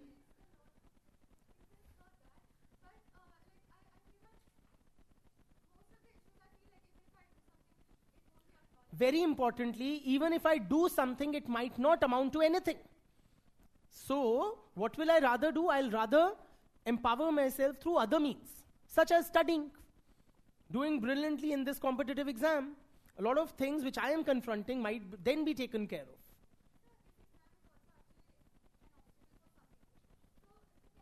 Yeah, please.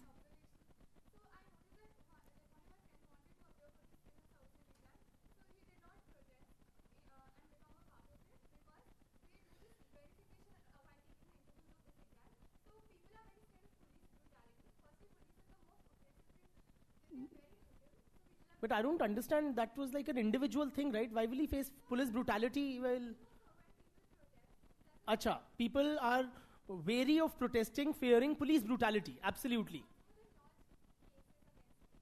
Yes, or it, officially your record getting tarnished. Bhaiya, I aspire to be a civil servant.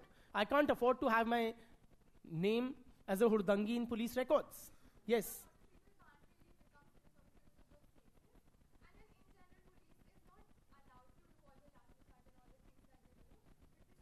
Yes.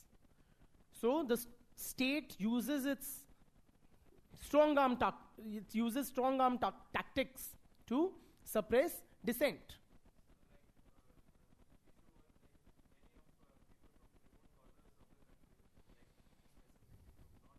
अपनी बताओ ना. हाँ.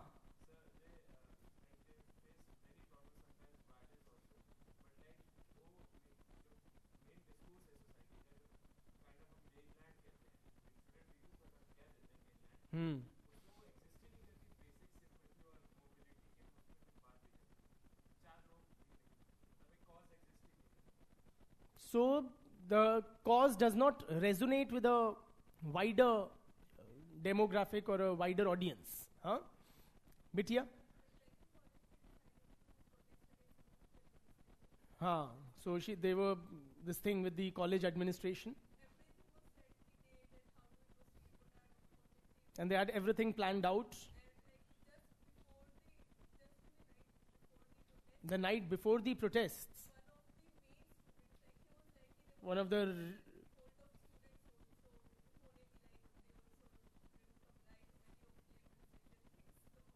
नहीं तो हुआ क्या? Why did the protest not happen?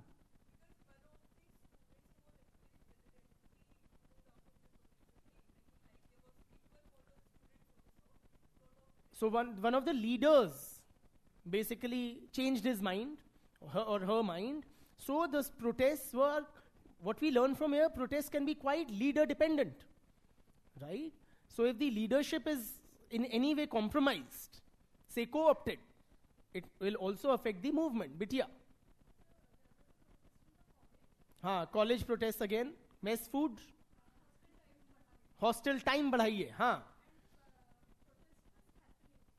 हाँ.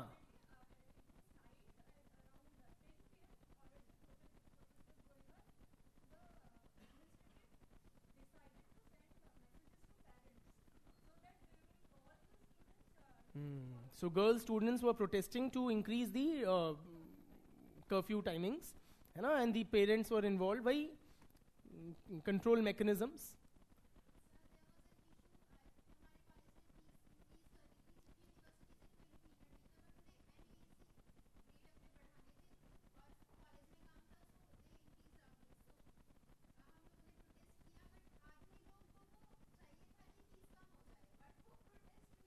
क्यों नहीं आए? Very importantly, lot of people wanted the fees to be reduced in a college, but they didn't join the fee hike protests. क्यों?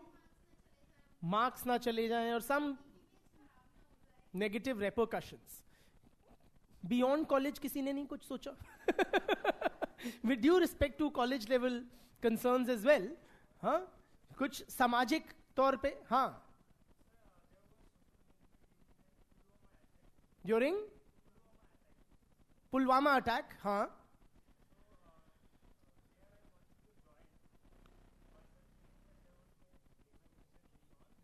So pragmatic considerations, exam थे तो कहीं जाते. बिटिया.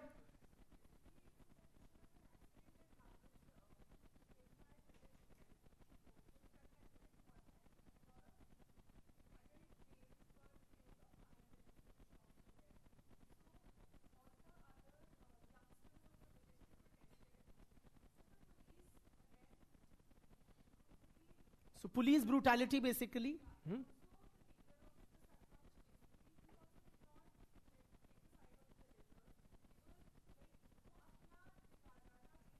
So the leadership was trying to, yes, trying to straighten their own ullu. Yes. Against recruitment scam in your state, which is Uttarakhand. Students were demanding transparency. So police ही सबके दिमाग में शायद ये लाठी देख के, that is the biggest impediment it seems. Any other difficulties we faced?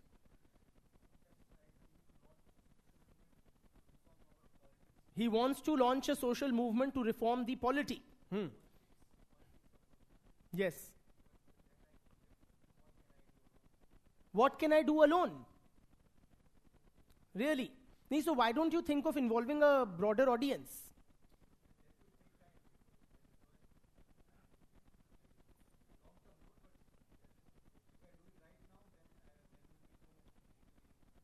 There will be no, there's no scope. Why? So one practical difficulty you will find in launching a social movement is भीड़ कैसे इकट्ठी करें? How do you mobilize other people? So I am sufficiently fired up by this cause, but I need a wider audience to actively participate in the movement. Right? हाँ बिटिया. Social चाहिए हमें. हाँ.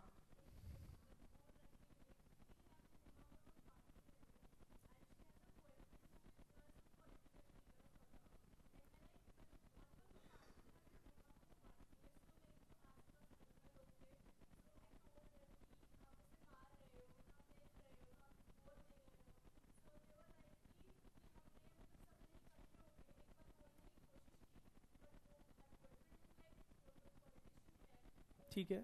So you're confronting a difficult enemy. Bilkul, bilkul.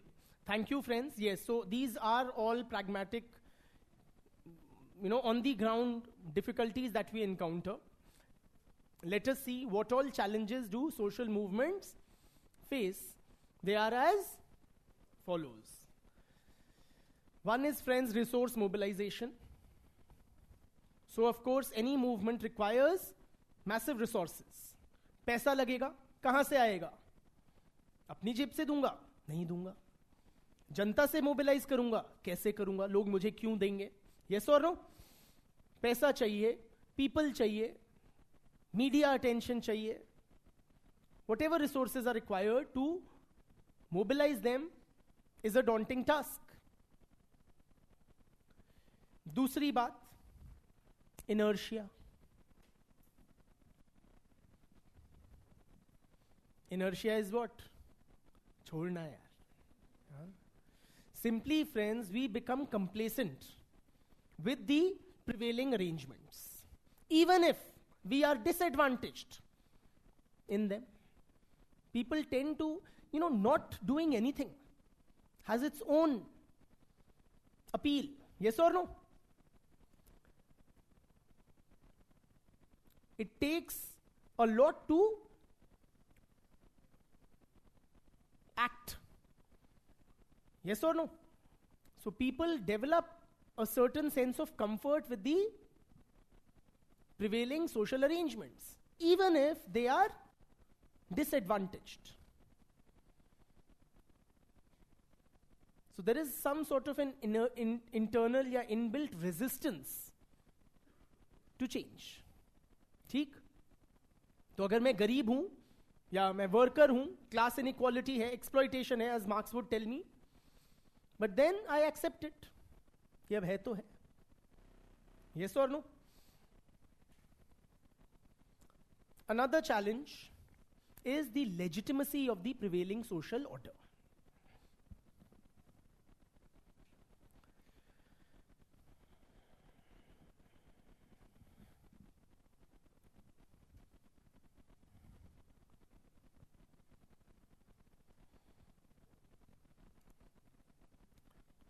Please appreciate, friends, that any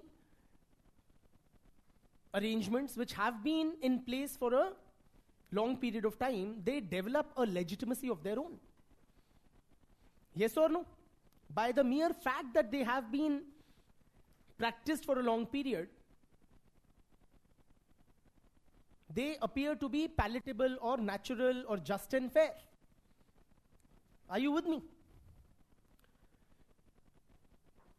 So, to challenge the legitimacy of the prevailing customs, the traditional modes of thought, are you with me?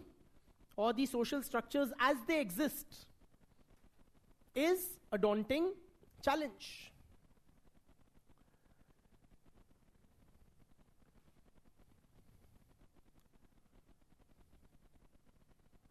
For example, feminists or the feminist movement may protest against the practice of dowry in Indian society, but dowry has a lot of legitimacy. You may have made it illegal, but it still carries a lot of legitimacy. But it is a long-standing pratha.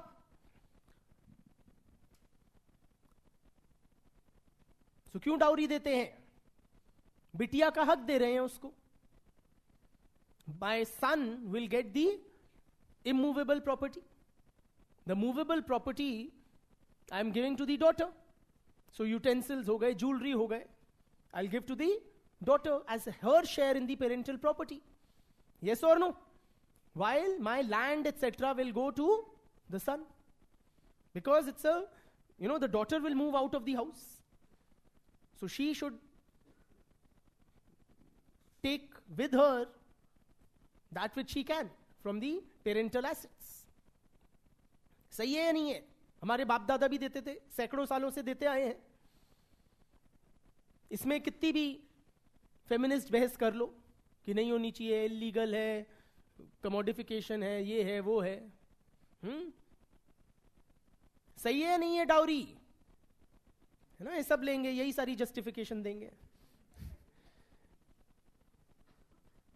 So any feminist movement trying to mobilize people against dowry will not possibly, presumably, find, or it will face this formidable enemy in the form of the entrenched mindset or the legitimacy which dowry enjoys in our society. ठीक. Capitalist system है, पढ़ लो पढ़ा लो Marxist ideology, but capitalism की एक legitimacy develop हो चुकी है. It has been around for more than 200 years now about. Yes or no? In the West. So the Marxist ideology, which tries to discredit the capitalist movement itself, has been discredited. कि क्या बकवास कर रहे हैं? So you cannot question the profit motive or the notion of private property in Western capitalist societies. Are you with me?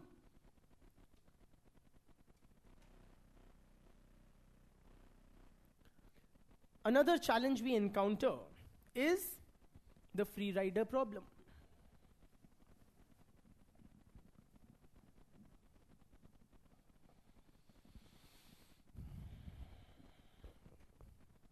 We encounter, matlab social movements encounter. You all know what a free rider is. You must have had or been one in college or schools. During these group projects, there's always one or more free riders. Free rider क्या होता है कि भैया जो सबको marks मिलेंगे वही मुझे मिल जाएंगे, even if I don't contribute anything. Yes or no? Because it's a group-based project, whatever, others will work and I will also reap the benefits of it. साफ बात. So I will not work. Likewise in social movements. How many of us, for instance, supported the cause or the agenda of the anti-corruption movement? Raise your hands. Were you supportive of the कि corruption कम होना चाहिए, जो India against corruption movement मांग रही थी? Please raise your hands.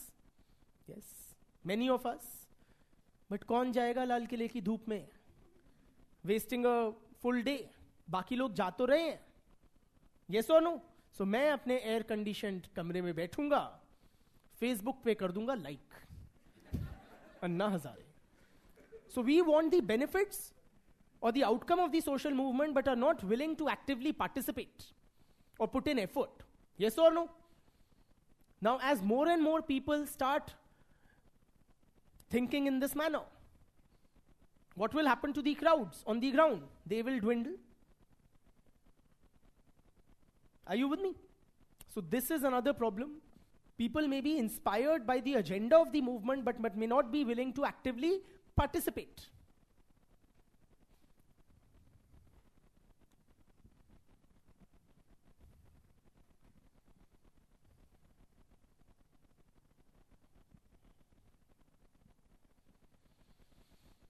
ठीक.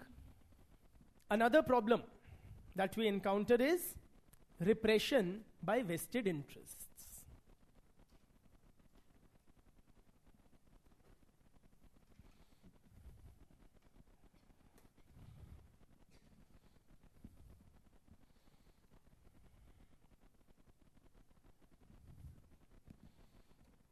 In any society, friends, if social movements are taking place, means what? That some section of the society has some grievance or feels disadvantaged. If some feel disadvantaged, it's a corollary that there will be some who are advantaged or in an advantageous position. In other words, there will be some who are benefiting from the prevailing social arrangements. They have a vested interest in preserving the status quo. साफ बात है, those who are advantaged would want to preserve that advantage. Yes or no? So they may try to suppress the movement, nip it in the bud, delegitimize it. Are you with me?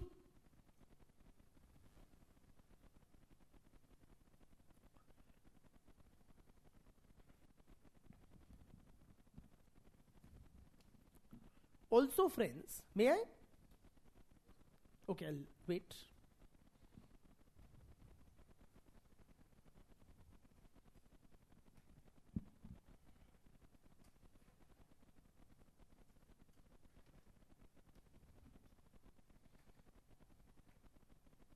May I? क्या कह रहा था? हाँ, repression bye vested interest. सो पहली बात तो ये. दूसरा क्या? Those who are in an advantageous position, they would also be closer to or in control of the state apparatus, media. Are you with me? Simply, who is more powerful? The repressors or those who are wanting change? The oppressors are in a more powerful position. In other words, you are up against a mighty enemy.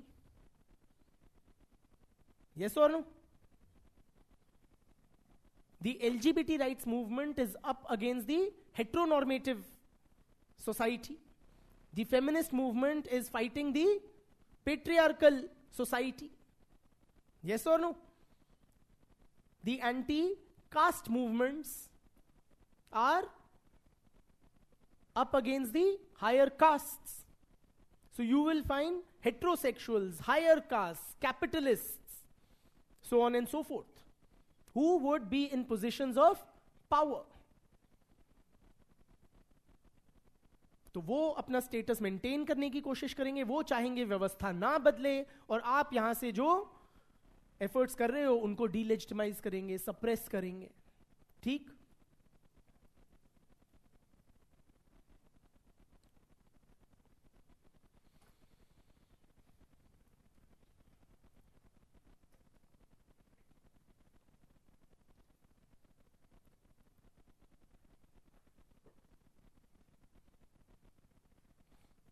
Another challenge we face is maintaining the enthusiasm.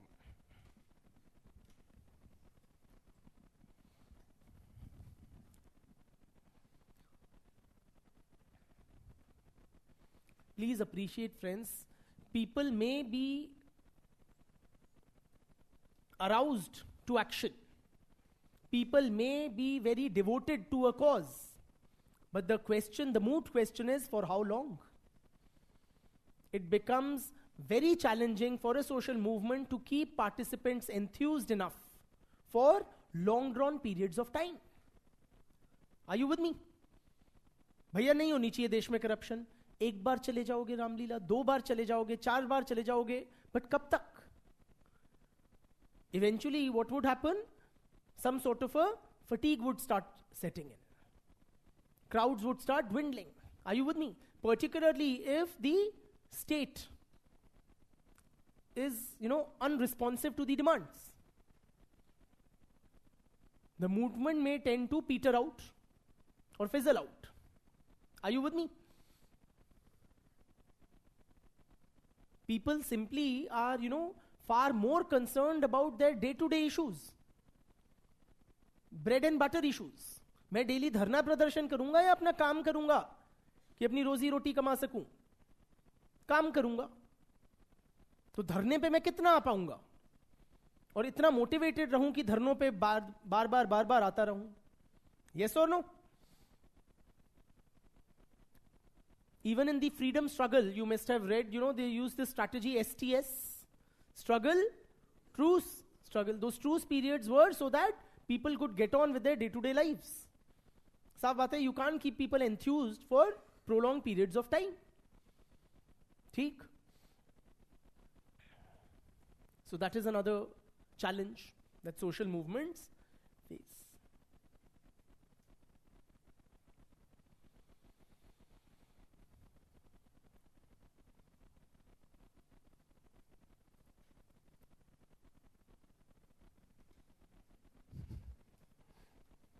Another challenge we face, social movements face, is struggles within its leadership.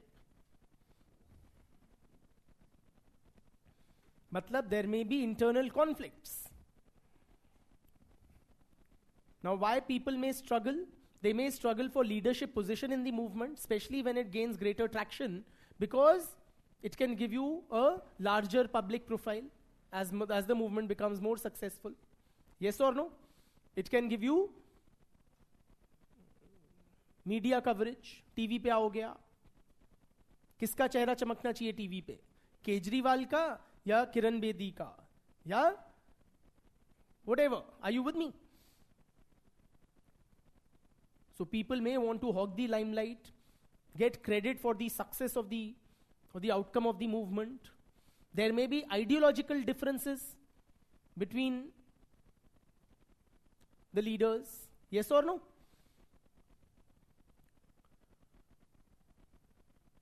So all of that can lead to conflicts within the movement. Many movements get fractured during their, some stage of their development.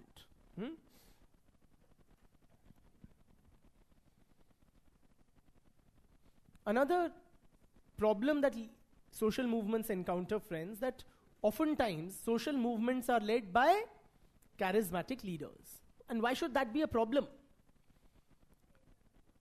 Yes, so charisma inherently is person specific. So it becomes dependent on the person of the leader. So if the leader loses the charisma or gets tainted, that may also affect the social movement. Yes or no? कोई case निकल आता कि अन्ना हजारे जी ने रिश्वत खाई थी. क्या होता फिर इंडिया अगेंस्ट करप्शन मूवमेंट का? ठीक, we are not done just yet. Be with me, okay? I want to finish at least social movements and then some more. So that is the challenges that are encountered by social movements. Moving on to discussing new social movements. What are new social movements, friends? I'll dictate also, but these are those movements, or this term new social movements is used to refer to those which, came up during the 1960s and 70s, okay? Especially in the West. Those movements which emerged in the West during 1960s and 1970s and thereafter, they are referred to as new social movements. ठीक? लिखो. According to Simon Holdsworth,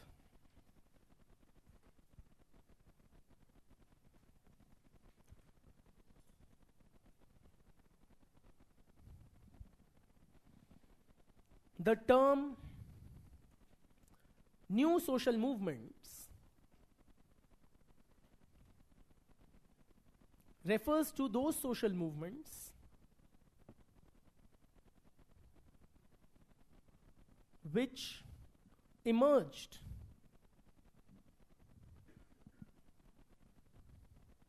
in the Western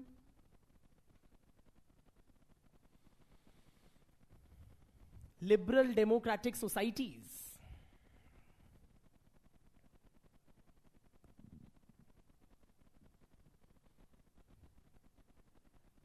During the 1960s and 1970s.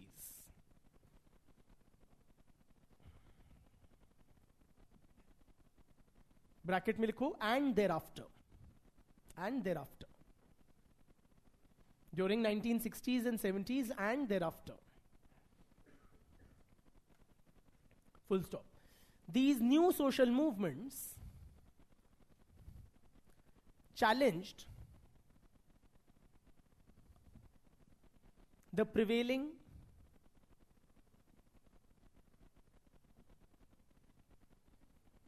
socio-political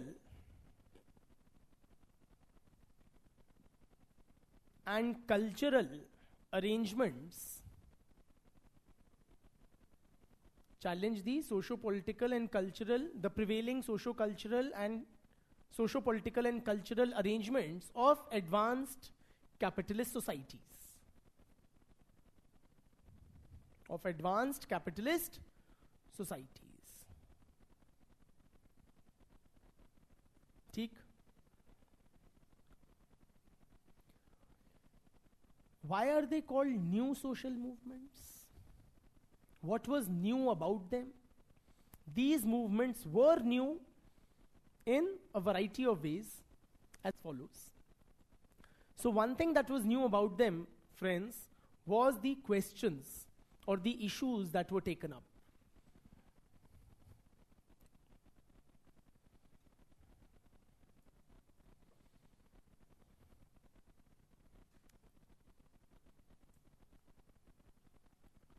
Simply, these movements raised quality of life issues. Quality of life issues.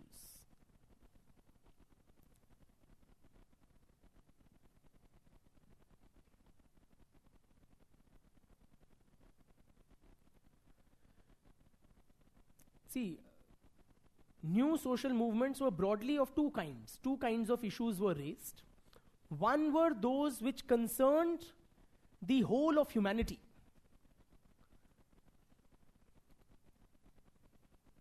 So there were two broad kinds of issues which were raised by new social movements. One were those which concerned the whole of humanity.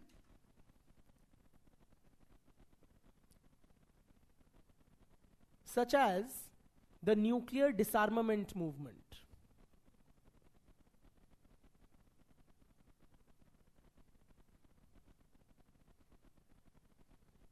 या the ecological movement. Ecological मतलब environmental.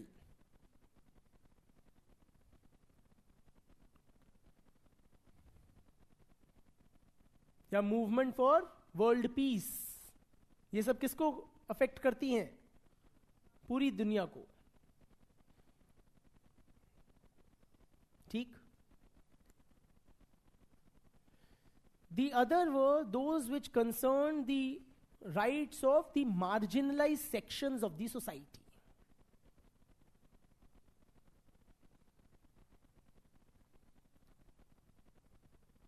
Concerning the rights of the marginalized sections of the society, such as the LGBTQIA+, such as the LGBT rights or the gay rights movement, striving for the rights of the disabled, या racial minorities, immigrants, ठीक है, इन सब के लिए आवाज बुलंद करती थी ये movements.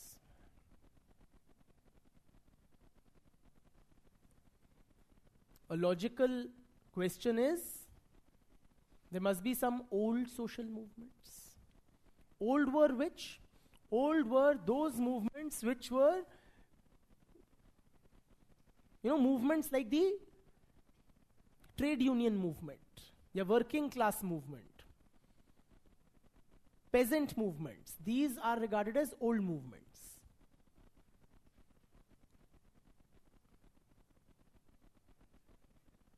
Why are they old? In what sense? Not just chronologically, but also very importantly because of the kind of issues that they raised. These movements, the old movements, were primarily focused on economic issues.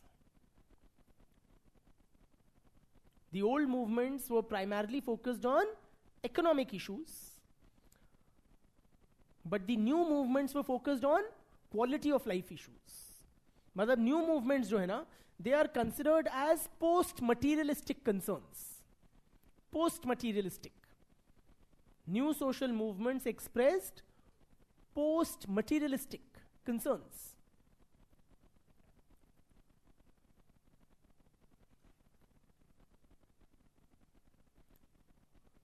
मतलब कि by this time, 1960s, it was assumed that the Western societies have been able to achieve such levels of material progress या prosperity that the किसी को खाने के वांदे नहीं है. That the material needs of all sections of the society have been taken care of. तो उन्होंने नए टाइप के कंसर्न्स, पैसे के मुद्दे नहीं, अन्य मुद्दे, हकों के मुद्दे. Are you with me? I need the freedom to love or have sex with anyone I want. I want a cleaner environment, जिसको हमारे यहां बोलेंगे अमीरों के चोचले. Okay, these were the new social movements. They were also new in another sense, in terms of the support base.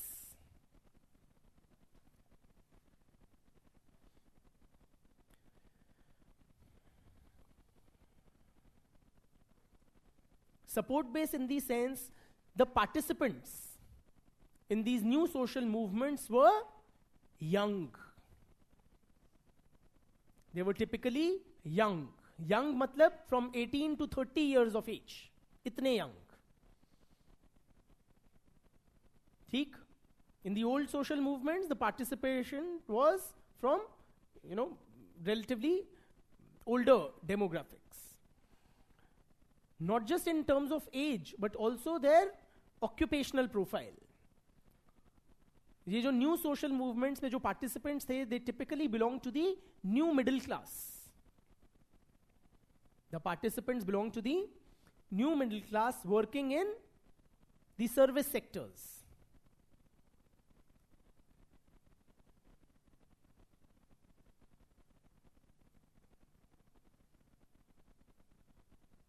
New middle class working in the service sectors in the age bracket of 18 to 30 years of age. So people like teachers, journalists, nurses.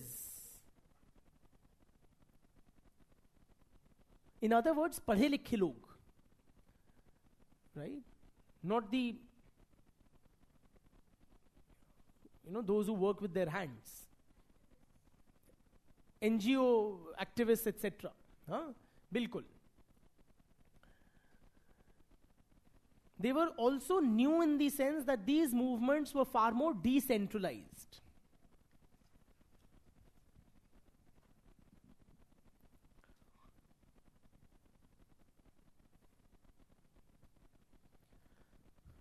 Matlab, they were decentralized in the sense there was no, formal organization oftentimes, or it was semi-formal. There was no clearly identifiable leadership. Are you with me? क्या हुआ? कोई नहीं, मैं बोलूंगा, मैं नहीं सो रहा. I don't know how to undo this. Does anybody know what can be done for this? अच्छा, I just touch it. Wow. अच्छा. नहीं. Guys. So these movements were more decentralized in the sense there was no clearly identifiable leadership. There was no central organization.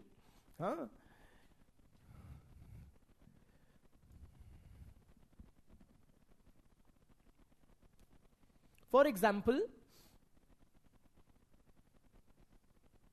the working class movement, was it centralized? Was it centralized or decentralized? Centralized. So there was a clearly identifiable, you had trade unions with a clear leadership and so on and so forth. But the hashtag #MeToo movement was decentralized. Yes or no? You didn't have one organization, one leadership who held the reins of the new social movements. Okay? These movements were also more global in character, in the sense their appeal often transcended national boundaries. People from different cultures would support these movements. ठीक? Ecological movement किस देश की है? दुनिया भर की है. Hashtag #MeToo movement किस देश की है? Spread across the globe. And how did it spread? How did many of these movements acquire this global audience and participation? Yes, through technology. So these movements very adeptly used technology to reach out to a wider audience.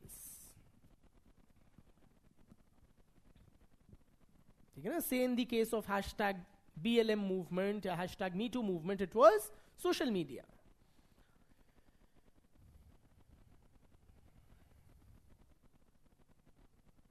Me Too movement was an organized effort by women a few years back only, in the last decade or so, where many women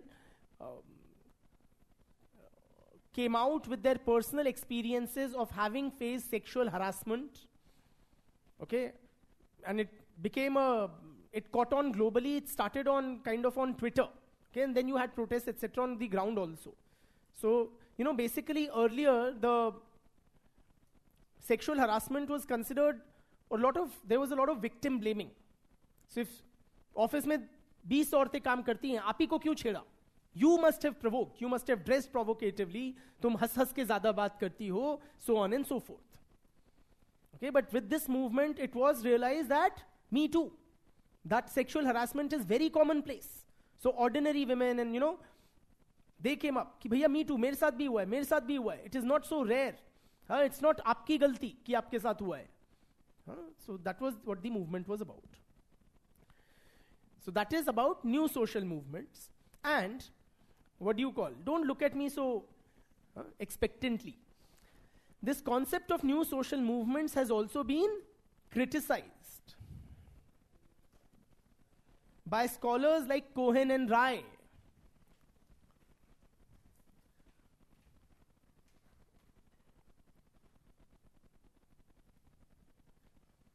Cohen and Rai,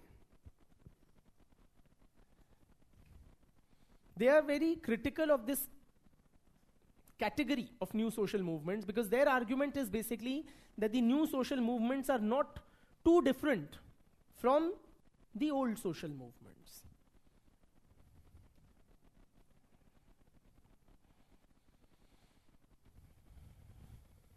The new movements are not greatly different from the old social movements in terms of their character. For example, friends, you tell me, where will you place the feminist movement? Is it a new social movement or an old social movement? It is, in some senses, new also, in some senses, old also. Yes or no? Or even the so-called, some movements which are clearly identified as new movements. For example, the gay rights movement. It is considered as the classic new movement. Even the gay rights movement or other new social movements also adequately concern themselves with economic issues. Gay rights movement बात करती है that gays के साथ there should not be discrimination in employment. Yes or no? That workplaces should be more inclusive of sexual diversity. Are you with me? इसी तरह जो immigrants की बात करते हैं या Black Lives Matter movement है, blacks के rights की movement है, क्या उसमें economic questions are not taken up? They definitely are. ठीक है? So इसलिए कोहेन एंड राय कहते हैं कि we should not artificially classify movements as old and new. So that is about new social movements. You have no choice but to bear with me. Okay? Another question that I want to discuss. There was a question, okay, in one of the previous years which said something to the effect that social movements are primordial in means but progressive in agenda. Okay, I'm not reproducing it verbatim, but this is what in effect it meant, something to this effect. Social movements are primordial in means but progressive in agenda. What does this mean?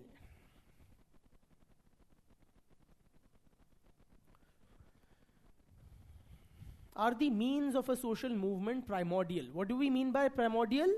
Very old. So yes, we can see that many times social movements use primordial means in the sense the identification of the supporters is often done on the basis of primordial identities.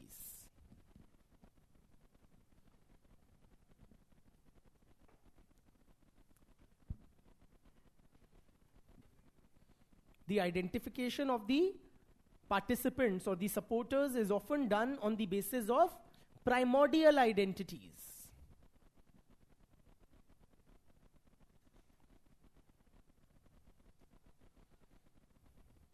For example,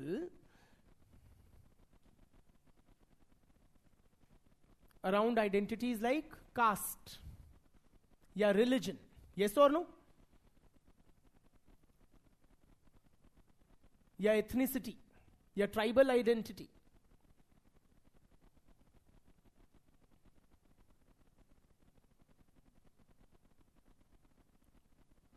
The Jat agitation mobilizes who? Jats. Around their Jat identity. The Maratha agitation likewise mobilizes the Marathas. Not just the identification of the supporters, but also the appeal,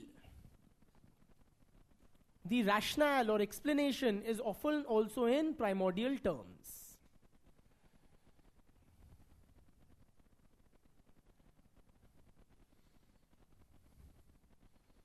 Why should you support the Jat agitation? Because we are Jat Bhai. Yes or no? And why are we having to protest? As Jats, as Dalits, as whichever caste or community. Why are we forced to protest? Because of the historic discrimination that our community has encountered.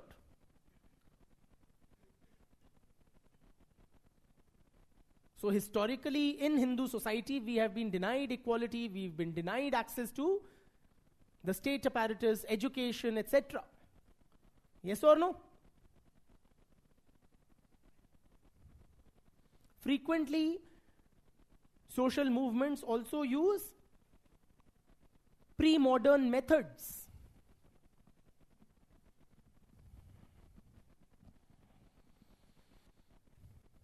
Pre-modern methods. Such as one of the very popular methods is having a large gathering, simply. A large number of people showing up for a particular cause itself is an expression of grievance. Yes or no? So large number of people would turn up on the roads. Ya sit on a dharna pradarshan. Are you with me? Sit on Amaran Anshan, the favorite method employed by Gandhiji. Are you with me? So, to an extent, yes, social movements are primordial in the means employed, but are they also, can we say, progressive in agenda? Very frequently, friends, what is it that these social movements are trying to achieve? Very often, they are trying to achieve modern, secular benefits for their members, such as greater access to education, modern education, employment opportunities, equality. Yes or no? Liberty. ये सब क्या है? Progressive agenda. ठीक?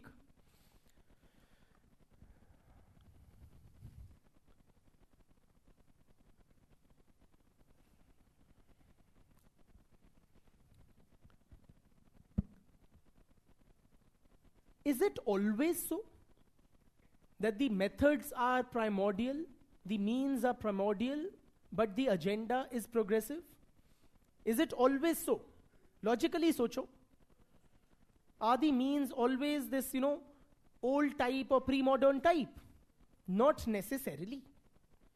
Clearly, many social movements may have modern means. In other words, they may identify the support base based on modern identities, like the working class identity. Yes or no? They may employ modern methods, such as petitioning the government. Are you with me? Organizing themselves in the nature of a political party. These are modern methods. And can the agenda be not progressive or be, pre-modern? For example, for the Hindutva movement, one of the items on its agenda has been the construction of the Ram temple in Ayodhya. Not exactly a modern या progressive agenda. बुरा लगा? क्या करें? ठीक है? ठीक? बहुत बहुत धन्यवाद.